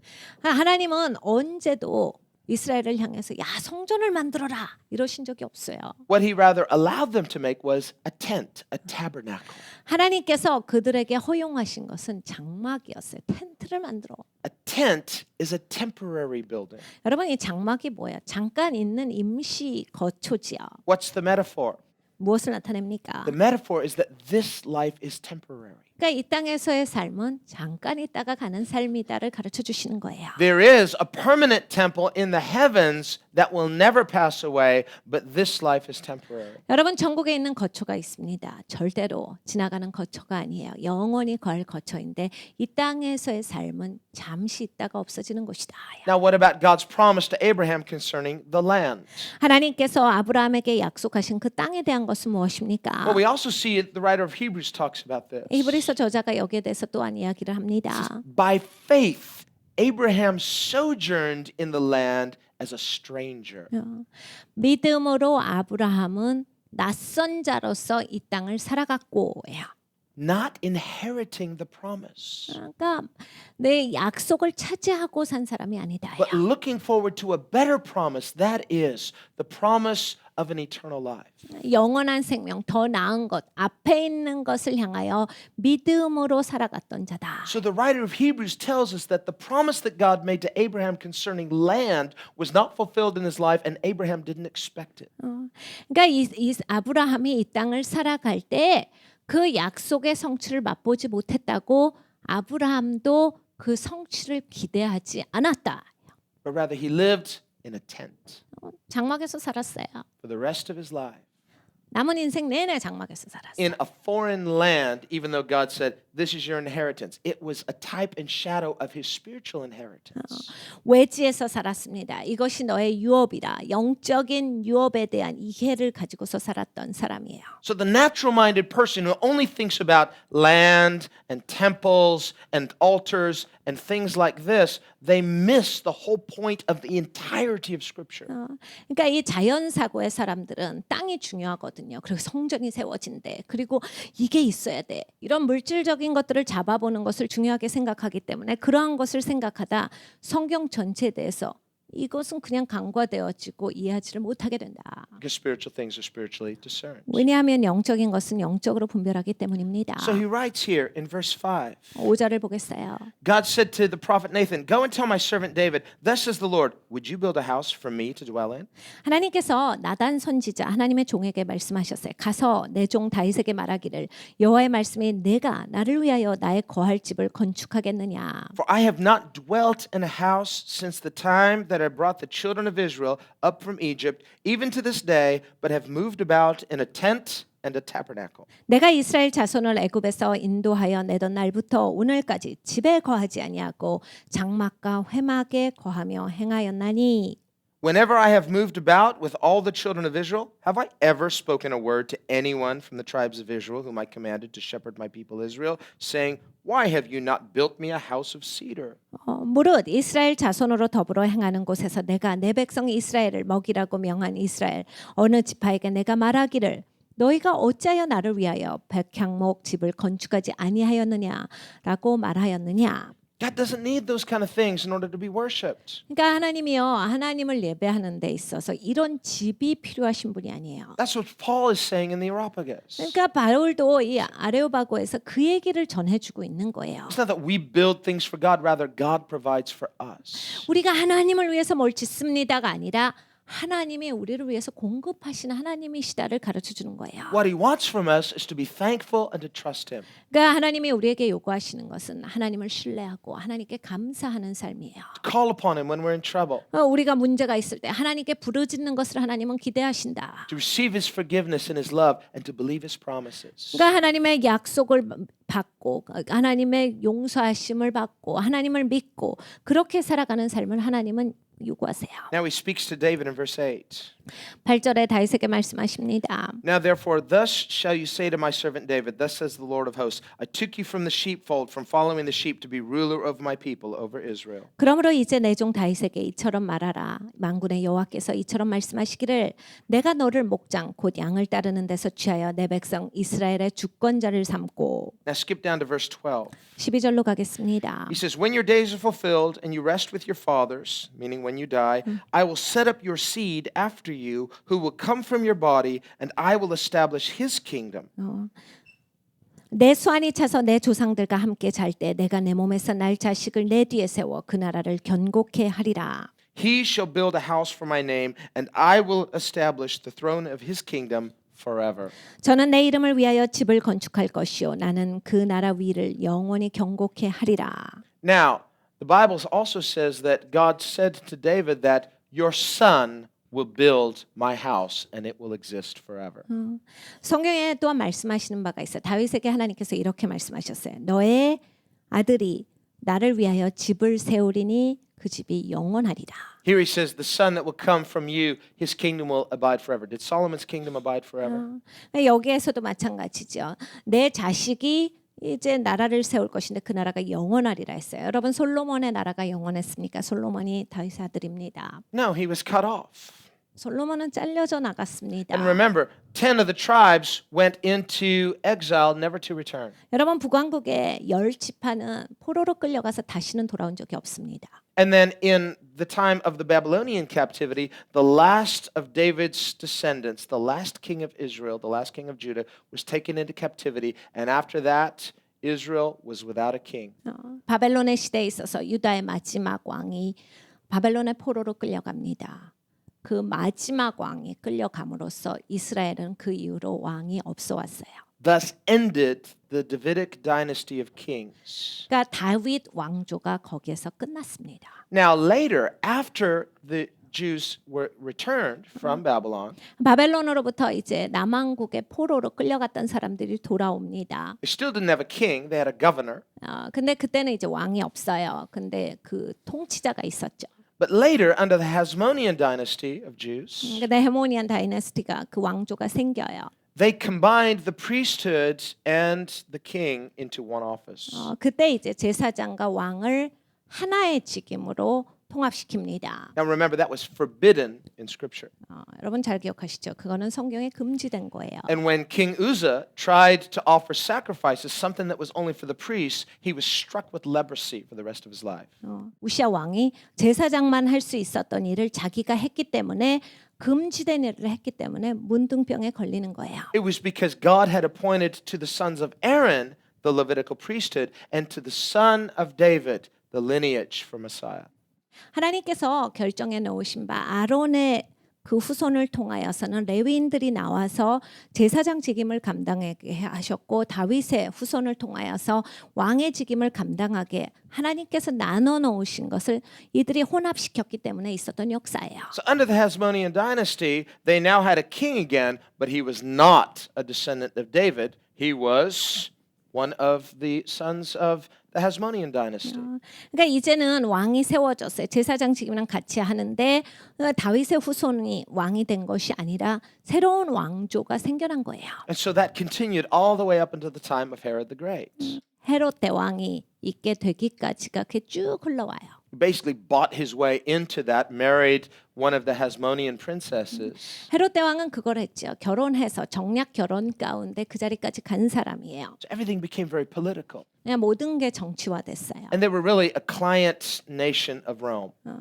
그리고 또 롬에 귀속되어진 로마의 귀속 국가였어요. So there was nothing really spiritual about it at all. 그러니까 전혀 영적인 것이 전혀 없는 나라예요. That's why when Herod heard that Jesus had been born, the king of the Jews, he wanted to kill him. 그래서 헤롯 왕이 예수님께서 유대 왕으로 탄생하셨다라는 소문을 들었을 때 당장 죽이려고 했던 거예요. Now we see in the prophecy of the restoration of the tabernacle of David.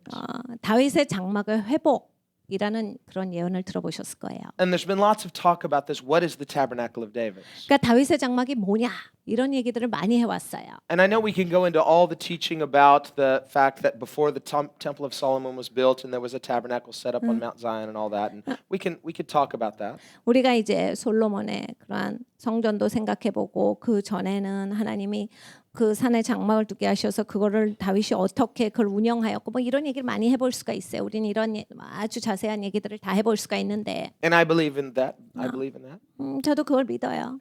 But at the same time, many scholars will tell you that the tabernacle of David in a larger sense means the house of David. 그러니까 다윗의 장막이라고 하는 것은 신학자들이 대부분의 성경학자들이 우리가 크게 봤을 때 이것은 다윗의 집을 나타낸다라고 봐요. The house of David that was cut off at the time of the Babylonian captivity, the prophecy being God will restore that Davidic line so that Messiah can come.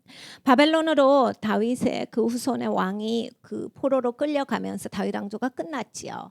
다윗의 집안이 끝난 거예요. 그런데 하나님께서 다윗의 후손으로부터 메시아를 나오게 하기 위해서 하나님이 그걸 회복시키셨다라는 이야기로 보고 있어요. Meaning that the restoration of the tabernacle of David literally is Jesus. 그러니까 다윗의 장막의 회복이라고 하는 것은 결국 예수님이에요. Hence the importance of both genealogies in Matthew and Luke. 마태복음과 누가복음을 보면서 우린 그 족보가 얼마나 중요한지를 보잖아요. Because both genealogies trace that lineage all the way back to King David. 그러니까 이 두 가지의 족보는 다 위로 올라가기를 다윗의 시대까지 올라갑니다. Showing that Jesus is God's faithful fulfillment of his promise to David. 그러니까 사실 결국 이 말씀은 뭐냐면 예수님은 바로 하나님의 신실하신 약속의 이루심이다. 다윗의 왕조로부터 메시아를 오게 하셨다. So when God promised to David, your seed shall establish my house forever. He did not mean Solomon building a house for him, Solomon building a temple. He meant Jesus establishing the house of God. 그러니까 너의 씨가 내 집을 영원히 경고케 하리라. 하나님이 다윗에게 예언을 주시잖아요. 네 아들 솔로몬이 할 거야가 아니라 예수 그리스도 다윗의 후손으로 나오신 메시아가 그 메시아가 이루실 나라에 대해서 말씀을 하신 거예요. That's not replacement anything.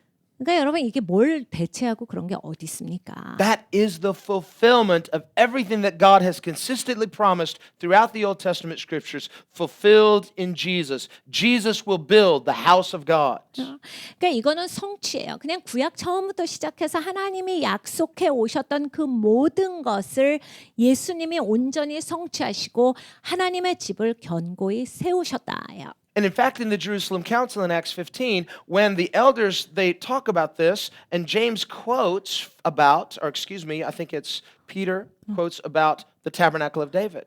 사도행전 15장에 가보면 이제 예루살렘 공회가 모입니다. 거기에서 베드로 사도가 이 다윗의 장막의 회복에 대해서 언급을 하면서 이야기를 해요. Excuse me, James. 야고보 사도예요. And he says that Jesus is the fulfillment of the tabernacle of David. 그러니까 예수님께서 바로 다윗의 장막의 회복의 성취자다를 얘기해요. So that all the nations of the earth can come and worship him. 그래서 모든 나라, 모든 민족이 이제 주 앞에 나와서 예배할 수 있게 되었노라. Meaning the church. 그러니까 교회에 대해서 말씀을 하시는 And 거죠. remember, Jesus said in Matthew 16, I will build my church. 예수님께서 요한복음 15장에 말씀하셨 내가 내 교회를 세우리니. Who is Jesus? Israel's Messiah. 여러분 예수님이 누구십니까? 이스라엘의 메시아세요. Is he replacing something? No. He's building something that he's always purposed to build. 예수님께서 무엇을 대체하셔서 본인을 세우셨습니까? 그게 아니에요. 하나님이 원래부터 작정하셨던 바를 예수님을 통해서 성취하셨다. Now, when Jesus says the word church, it wasn't like a new word that he made up that everybody said church. What's a church? Never heard of a church. 예수님께서 내 교회를 세우겠다라고 하셨을 때 교회라는 단어를 사용하셨는데 사람들 그건 뭔 말이에요? 처음 들어보는 단어인데요. 새로운 걸 시작하시나 부조가 아니에요. 항상 사용되어져 왔던 단어를 사용하셨어요. Because prior to Christ, we see the word church, ecclesia, used for many types of gatherings, including synagogues. 그러니까 에클레시아가 이 교회로 번역이 된 거거든요.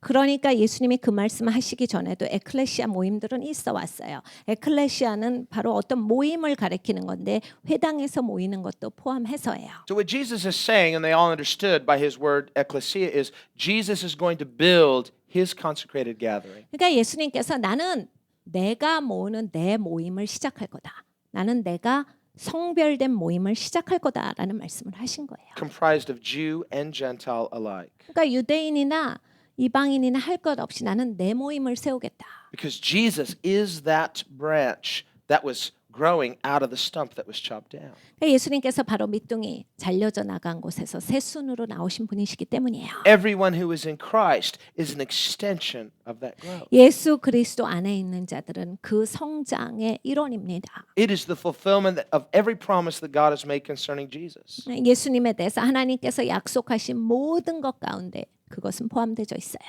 Turn to 1 Kings chapter 5. 열왕기상 5장을 보겠습니다. Look at some of these scriptures. 오늘은 몇 구절을 보기로 원해요. You don't mind looking at some scriptures, right? 말씀을 보는 거에 대해서 별 어려우심이 없기를 바랍니다. I want us to think about this 이것에 대해서 생각을 좀 해보길 원해요. because there's a lot of confusion about this. 지금은 혼동이 많은 세대입니다. He says in verse 5 of 1 Kings 5, 열왕기상 5장 5절이에요. Solomon said, I propose to build a house for the name of the Lord my God, as the Lord spoke to my father David, saying, Your son, whom I will set on your throne in your place, shall build the house for my name. 여호와께서 내 부친 다윗에게 하신 말씀에 내가 너를 이어 내 위에 오르게 할 내 아들 그가 내 이름을 위하여 전을 건축하리라 하신 대로 내가 내 하나님 여호와의 이름을 위하여 전을 건축하려 하오니. Now I want you to notice two things here. 여기에서 두 가지를 아십시오. First, Solomon says, I propose. 첫 번째로 내가 그것을 하기를 원합니다. Notice he didn't say, God spoke to me and God commanded me to build him a house. 여러분 이걸 잘 아셔야 돼요. 하나님이 나에게 이걸 명령하셨습니다. 하나님이 시키셨습니다가 아니라 내가 건축하고 싶습니다를 솔로몬은 이야기하고 있어요. Remember what God already said to David. I never asked for a house to live in. Why do you think you're going to build me a house? 네, 여러분 기억하십시오. 아까 그 말씀에 하나님이 너 왜 집 지으려고 그래? 내가 너한테 언제 집 지으라 그랬어? 내가 한 번도 너한테 말한 적이 없는데 너는 왜 그걸 하려고 하지?를 물으셨어요. He clearly told David, I don't need a house to live in. Did I ever complain and say I needed a house? Why would I need a house now? 하나님은 너무 분명하게 다윗에게 말씀하셨어요. 내가 언제 집 없다고 너한테 뭐라 하든 내가 그걸 가지고서 불평했든 내가 왜 집이 필요하지? 너는 왜 이것을 지으려고 하느냐를 물으셨어요. So why then would God suddenly change his mind and tell Solomon, I need a house? 그러면 왜 하나님이 갑자기 마음이 변하셔서 야 솔로몬아 내가 집이 필요해 라고 하셨다라고 생각하느냐예요. God never told Solomon to build him a house. 하나님은 솔로몬에게도 내 집을 지어라라고 말씀하신 적이 없어요. Now God permitted it. 하나님께서 허용을 하셨죠. Just as God permitted David, he said, it was good that it was in your heart because that's your worship of me. And I received that, but I don't need that. Don't think that I need that. 하나님께서 다윗에게 그래 네 마음에 있는 그것을 내가 받으마. 네가 나를 예배하는 것이기 때문에 받지만 나는 집이 필요한 하나님이 아니다. So God wasn't necessarily upset with Solomon for wanting to build a house. Probably like his father, God was honored that it was in his heart to do it, but it wasn't what he needed. 그러니까 솔로몬이 하나님을 위해서 집을 짓겠습니다.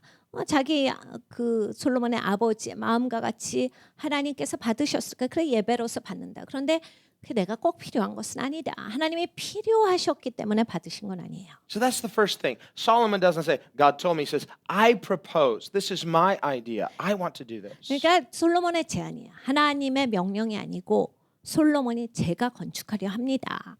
I propose to build a house for the name of God. I want to glorify God. This is my idea. 하나님의 이름을 위하여 하나님께 영광 돌리기 위해서 저 집 지을래요. Now he says, secondly, 두 번째로 God spoke to my father David. 하나님께서 내 아버지에게 말씀하시기를 다윗에게 말씀하시기를 And this is why Solomon wanted to build a house. He says, God said to my father David, your son, whom I will set on your throne in your place, he shall build the house for my name.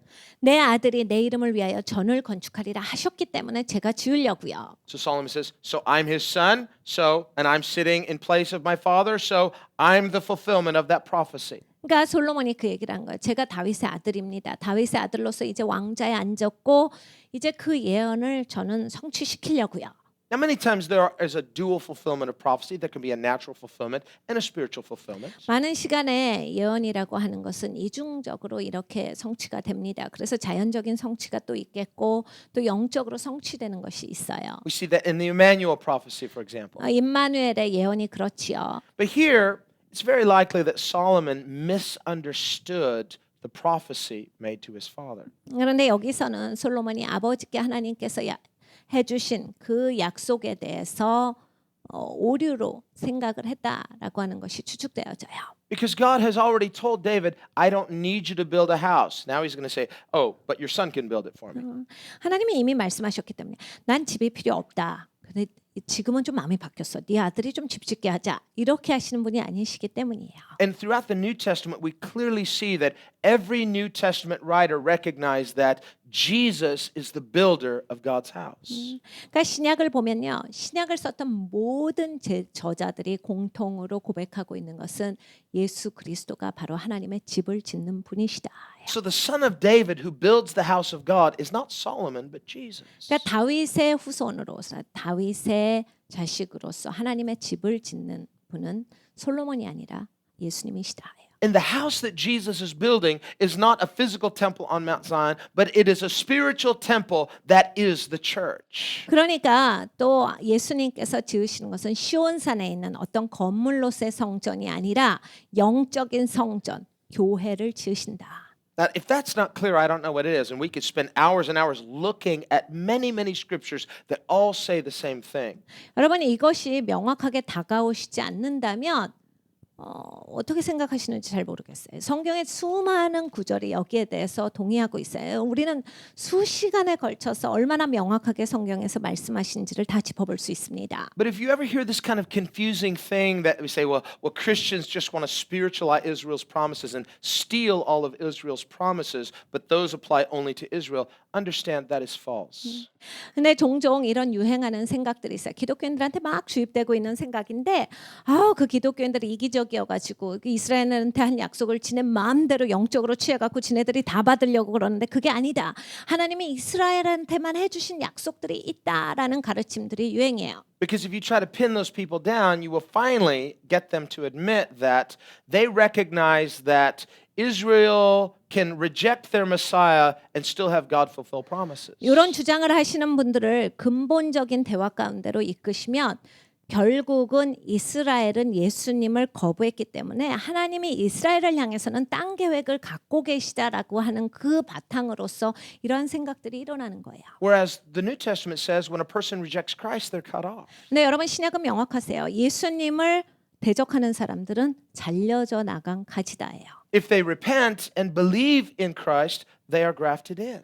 그런데 그들이 회개하고 예수님을 믿게 되면 다시 접붙여진다도 명확하세요. Paul says this, if God can graft an unnatural branch into the natural tree, how much more easily can he regraft in the natural branch, Israel, that was cut off if they repent and believe? 그러니까 바울이 이 얘기를 하지요. 야, 하나님께서 자연적인 가지도 쉽게 잘라내시고 밖에 있었던 가지를 접붙여 주시는데 원래 자연적인 가지가 회개하고 하나님 앞에 돌이키고 예수님을 믿는다라고 했을 때 이것이 얼마나 쉽게 또 되겠느냐라는 말씀을 해주세요. So the real question is not whether the church replaces Israel, but rather is Jesus the fulfillment fulfillment of his promises to Israel. 그러니까 우리가 갖고 있는 이러한 여러 가지 그러한 시끄러운 소리들 가운데 중요한 것은 교회가 대체했냐 안 했냐 이런 문제를 논의하는 것이 아니라 예수님이 모든 것의 성취시다를 명확하게 아는 것이에요. So if a person denies that the church fulfills Old Testament prophecy, then they also deny Christ because the church is Christ's church and he said, I will build my church. 구약의 그 모든 약속들이 교회가 그것을 성취하는 것이다라는 것을 믿지 않으시는 분들은 결국 그리스도를 배척하게 돼요. 왜냐하면 그리스도께서 말씀하실 때 내가 반석에 내 교회를 세우겠다라고 하셨기 때문이에요. And the scripture is very clear. God does not have two covenant peoples, the church and Israel. He has one covenant people, the church, comprised of Jew and Gentile alike. 그리고 말씀은 너무나 분명하십니다. 절대로 두 가지 언약이 있는 게 아니에요. 이중 언약이 있잖아요. 이스라엘 사람들이나 이방인이나 한 가지 언약, 예수 그리스도를 통해서만 구원에 이를 수 있다. 한 길밖에 없다를 명확하게 제시하고 계세요. Church meaning the spiritual community that Jesus is building. 여러분 교회는 영적인 공동체죠. 예수님이 짓고 계시는 공동체예요. And if we say that a Jew believes in Jesus, he becomes part of that spiritual community, then if there is a dual covenant, what happens? He's no longer an Israelite? Of course not. 여러분 이스라엘 사람 중에 누가 예수 믿고 구원받아요. 그래서 교회 공동체 일원이 됩니다. 그럼 도대체 이런 이중 구원론에 있어서 그럼 그 사람은 어떻게 된 거예요? 예수님을 믿고 구원받았으면 이 사람은 그 다른 언약에 대해서는 어떻게 되는 거예요?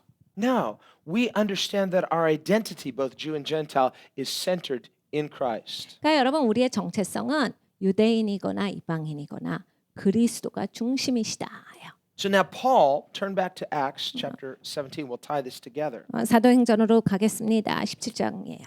He's daring, presuming to proclaim God to them. Why? Because God has made a covenant with Israel. 하나님에 대해서 설명을 합니다. 하나님이 이스라엘 백성들과 언약을 맺으셨도다. Paul says about Israel, because if Israel was cut off, then what's the point of being Jewish? He says, well, they have many advantages. All of the covenants were theirs, the glory is theirs, the law is theirs, and so Israel has a great portion. Christianity is birthed in the context of Judaism. 기독교는 이 유대교라고 하는 그 핵심으로부터 시작합니다. 사람들은 유대인이 그렇게 잘려져 나갈 거면 그럼 유대인들이 갖고 있었던 그런 혜택은 뭡니까? 뭐가 좋았지요? 라고 하는데 유대인들에게는 하나님의 언약이 주어졌어요. 그리고 하나님의 영광, 하나님의 법이 유대인에게 주어졌던 거예요. 그러니까 이것이 얼마나 큰 특권입니까? So he's preaching this unknown God to them is the God of Israel. 그러니까 사도 바울은 여기에서 알지 못하는 하나님, 이스라엘의 하나님에 대해서 이들에게 가르쳐주고 있어요. But he doesn't start from that reference point. 근데 거기로부터 시작을 하신 게 아니라 Because if he did, there might be some racial tension. They might say there's some cultural tension. Oh, well, that's because you're Jewish and we're Greek. We have our own gods. You have your own religion. 만약에 그렇게 시작했으면 문화적인 아니면 인종적인 긴장이 돌 수 있었기 때문이에요. 당신 지금 유대인이니까 말하지. 우리는 헬라 사람인데 왜 당신 나라 이야기를 우리한테 하는 거야? 이렇게 배척할 수 있었기 때문이에요. But his approach to the Athenians has some similarity with Jesus' encounter with the Samaritan woman. 근데 이 아덴 사람들을 보면 예수님께서 사마리아 사람들을 만나신 것과 비슷한 상황이 펼쳐져요. Because they've accused Paul of preaching a foreign religion. The Samaritan woman, she's a bit hostile to Jesus at first because she says, you're Jewish, I'm Samaritan. 아덴 사람들은 왜 외국 종교를 우리한테 가르치냐? 라고 배척했습니다. 사마리아 사람도 그거죠. 당신 유대인이니까 그렇게 해야지. 우린 사마리아 사람이라고 라고 해서 배척하지요. And so Paul is saying to them, not that, well, the true God is the God of Israel. Rather, he says, the true God is Israel, but he says, the true God is the God that made everything. 그러니까 사도 바울이 여기서 시작하시는 건 이스라엘의 하나님으로부터 시작 안 해요.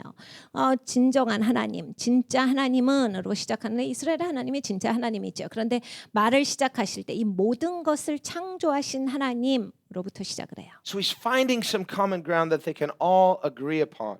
그러니까 같이 공통으로 동의할 수 있는 것으로부터 복음을 끄집어내세요. He's not taking a syncretistic approach. 혼합주의는 아닙니다. He's not saying we all basically worship the same thing, just in different ways.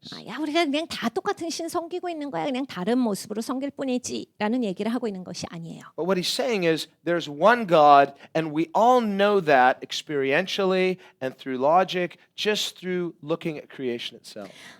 진정한 하나님은 한 분이시다. 우리가 논리적으로 생각해도 그렇고 피조 세계를 바라봐도 피조물을 바라봐도 이 하나님이 계시다라는 것을 우리가 인지할 수 있다. A person would have to be unwilling to know that there's a God in order to just black out or block out the knowledge of God through creation. 그러니까 하나님에 대해서 알지 못하려면 그냥 자기 스스로가 마음을 굳게 해서 닫아버려야지만 알 수 없는 거예요. But so he appeals that creation itself teaches us there is one God who made all things. 그러니까 피조물은 우리에게 가르쳐 줍니다. 하나님 한 분 계시고 그 하나님이 이 다를 만드셨다. Secondly, he begins to address the issue of idolatry. 그리고 또 바울은 짚고 있는 것이 우상 숭배예요. And he talks about how God doesn't need temples. 하나님이 성전이 필요한 게 아니야. Just like Jesus told the Samaritan woman, the issue is not the temple. There will be a time when people don't worship in temples, they worship in spirit and truth. 그러니까 예수님께서 말씀하신 거랑 같아요. 사마리아 여인에게 야 성전이 중요한 게 아니야. 뭐 이 산이 중요한 게 아니라 저 산이 중요한 게 아니라 어디서가 중요한 게 아니라 영과 진리로 드리는 그 예배가 중요하다. Because God is spirit. 하나님 영이시기 때문에 That's why we don't need temples, whether it's Zion or anyone else. No, the church of Jesus Christ is the temple of God. 그래서 여러분 우리는 성전이 필요 없는 거예요. 그게 시온산에 있는 성전이라 할지라도. 왜냐하면 예수님께서 성전이다라고 했을 때 우리 교회가 바로 영적인 성전이기 때문이에요. So he says, don't think that God needs these things. Just like God said to Israel, so now Paul says to the Greeks, no, God himself is the one who provides for us. 그러니까 바울은 이스라엘 백성들에게 하나님이 이미 말씀하셨던 나는 건물이 필요한 게 아니다. 성전이 필요한 게 아니야라는 말씀을 바울이 아덴 사람들한테 말해주고 있는 거예요. Why then did God require Israel to have the whole sacrificial system? 그러면 하나님은 왜 이스라엘 백성들에게 제사 의식을 명하셨는가? Well, that wasn't a system of worshiping that system. It was a system of symbols, of types, of prophetic shadows. 그 제사 의식도 역시 제사 의식을 숭배하라고 주신 것이 아니에요. 그거는 예언적인 상징입니다. 예언적인 그림자요 모형이지요. The Greeks also had their sacrificial system. 이 헬라 사람들도 자기들의 이런 제사 의식들이 있었어요. They would sacrifice animals at altars. 동물들을 제단에서 제물로서 드렸고 They would sacrifice bulls. 소를 잡았지요. And so they could have easily said to Paul, well, you Jews, you sacrifice too.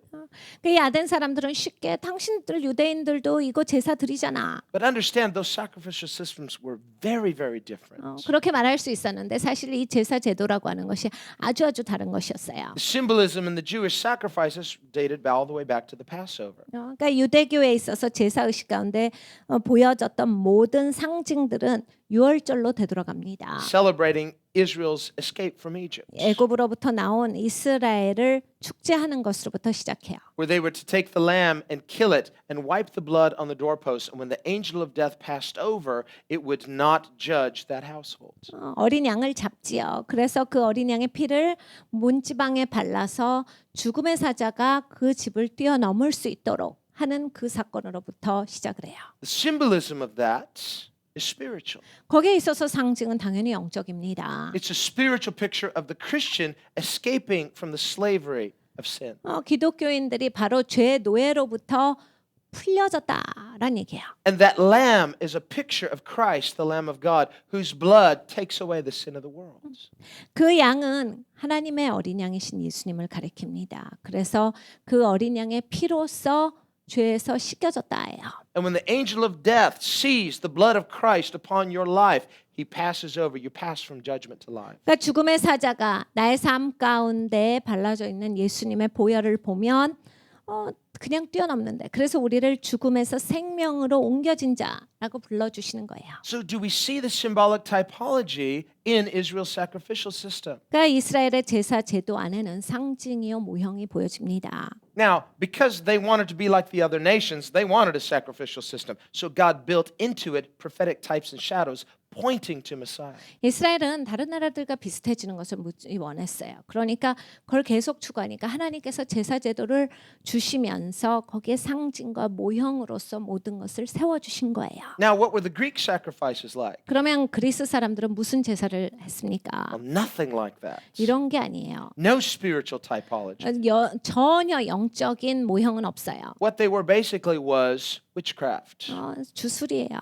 They would cut that animal, they would take its intestines, its entrails, and they would cut them over, and they would try to get kind of, they would discern things spiritually, an occult spirituality, to try to prophesy something from that animal entrails.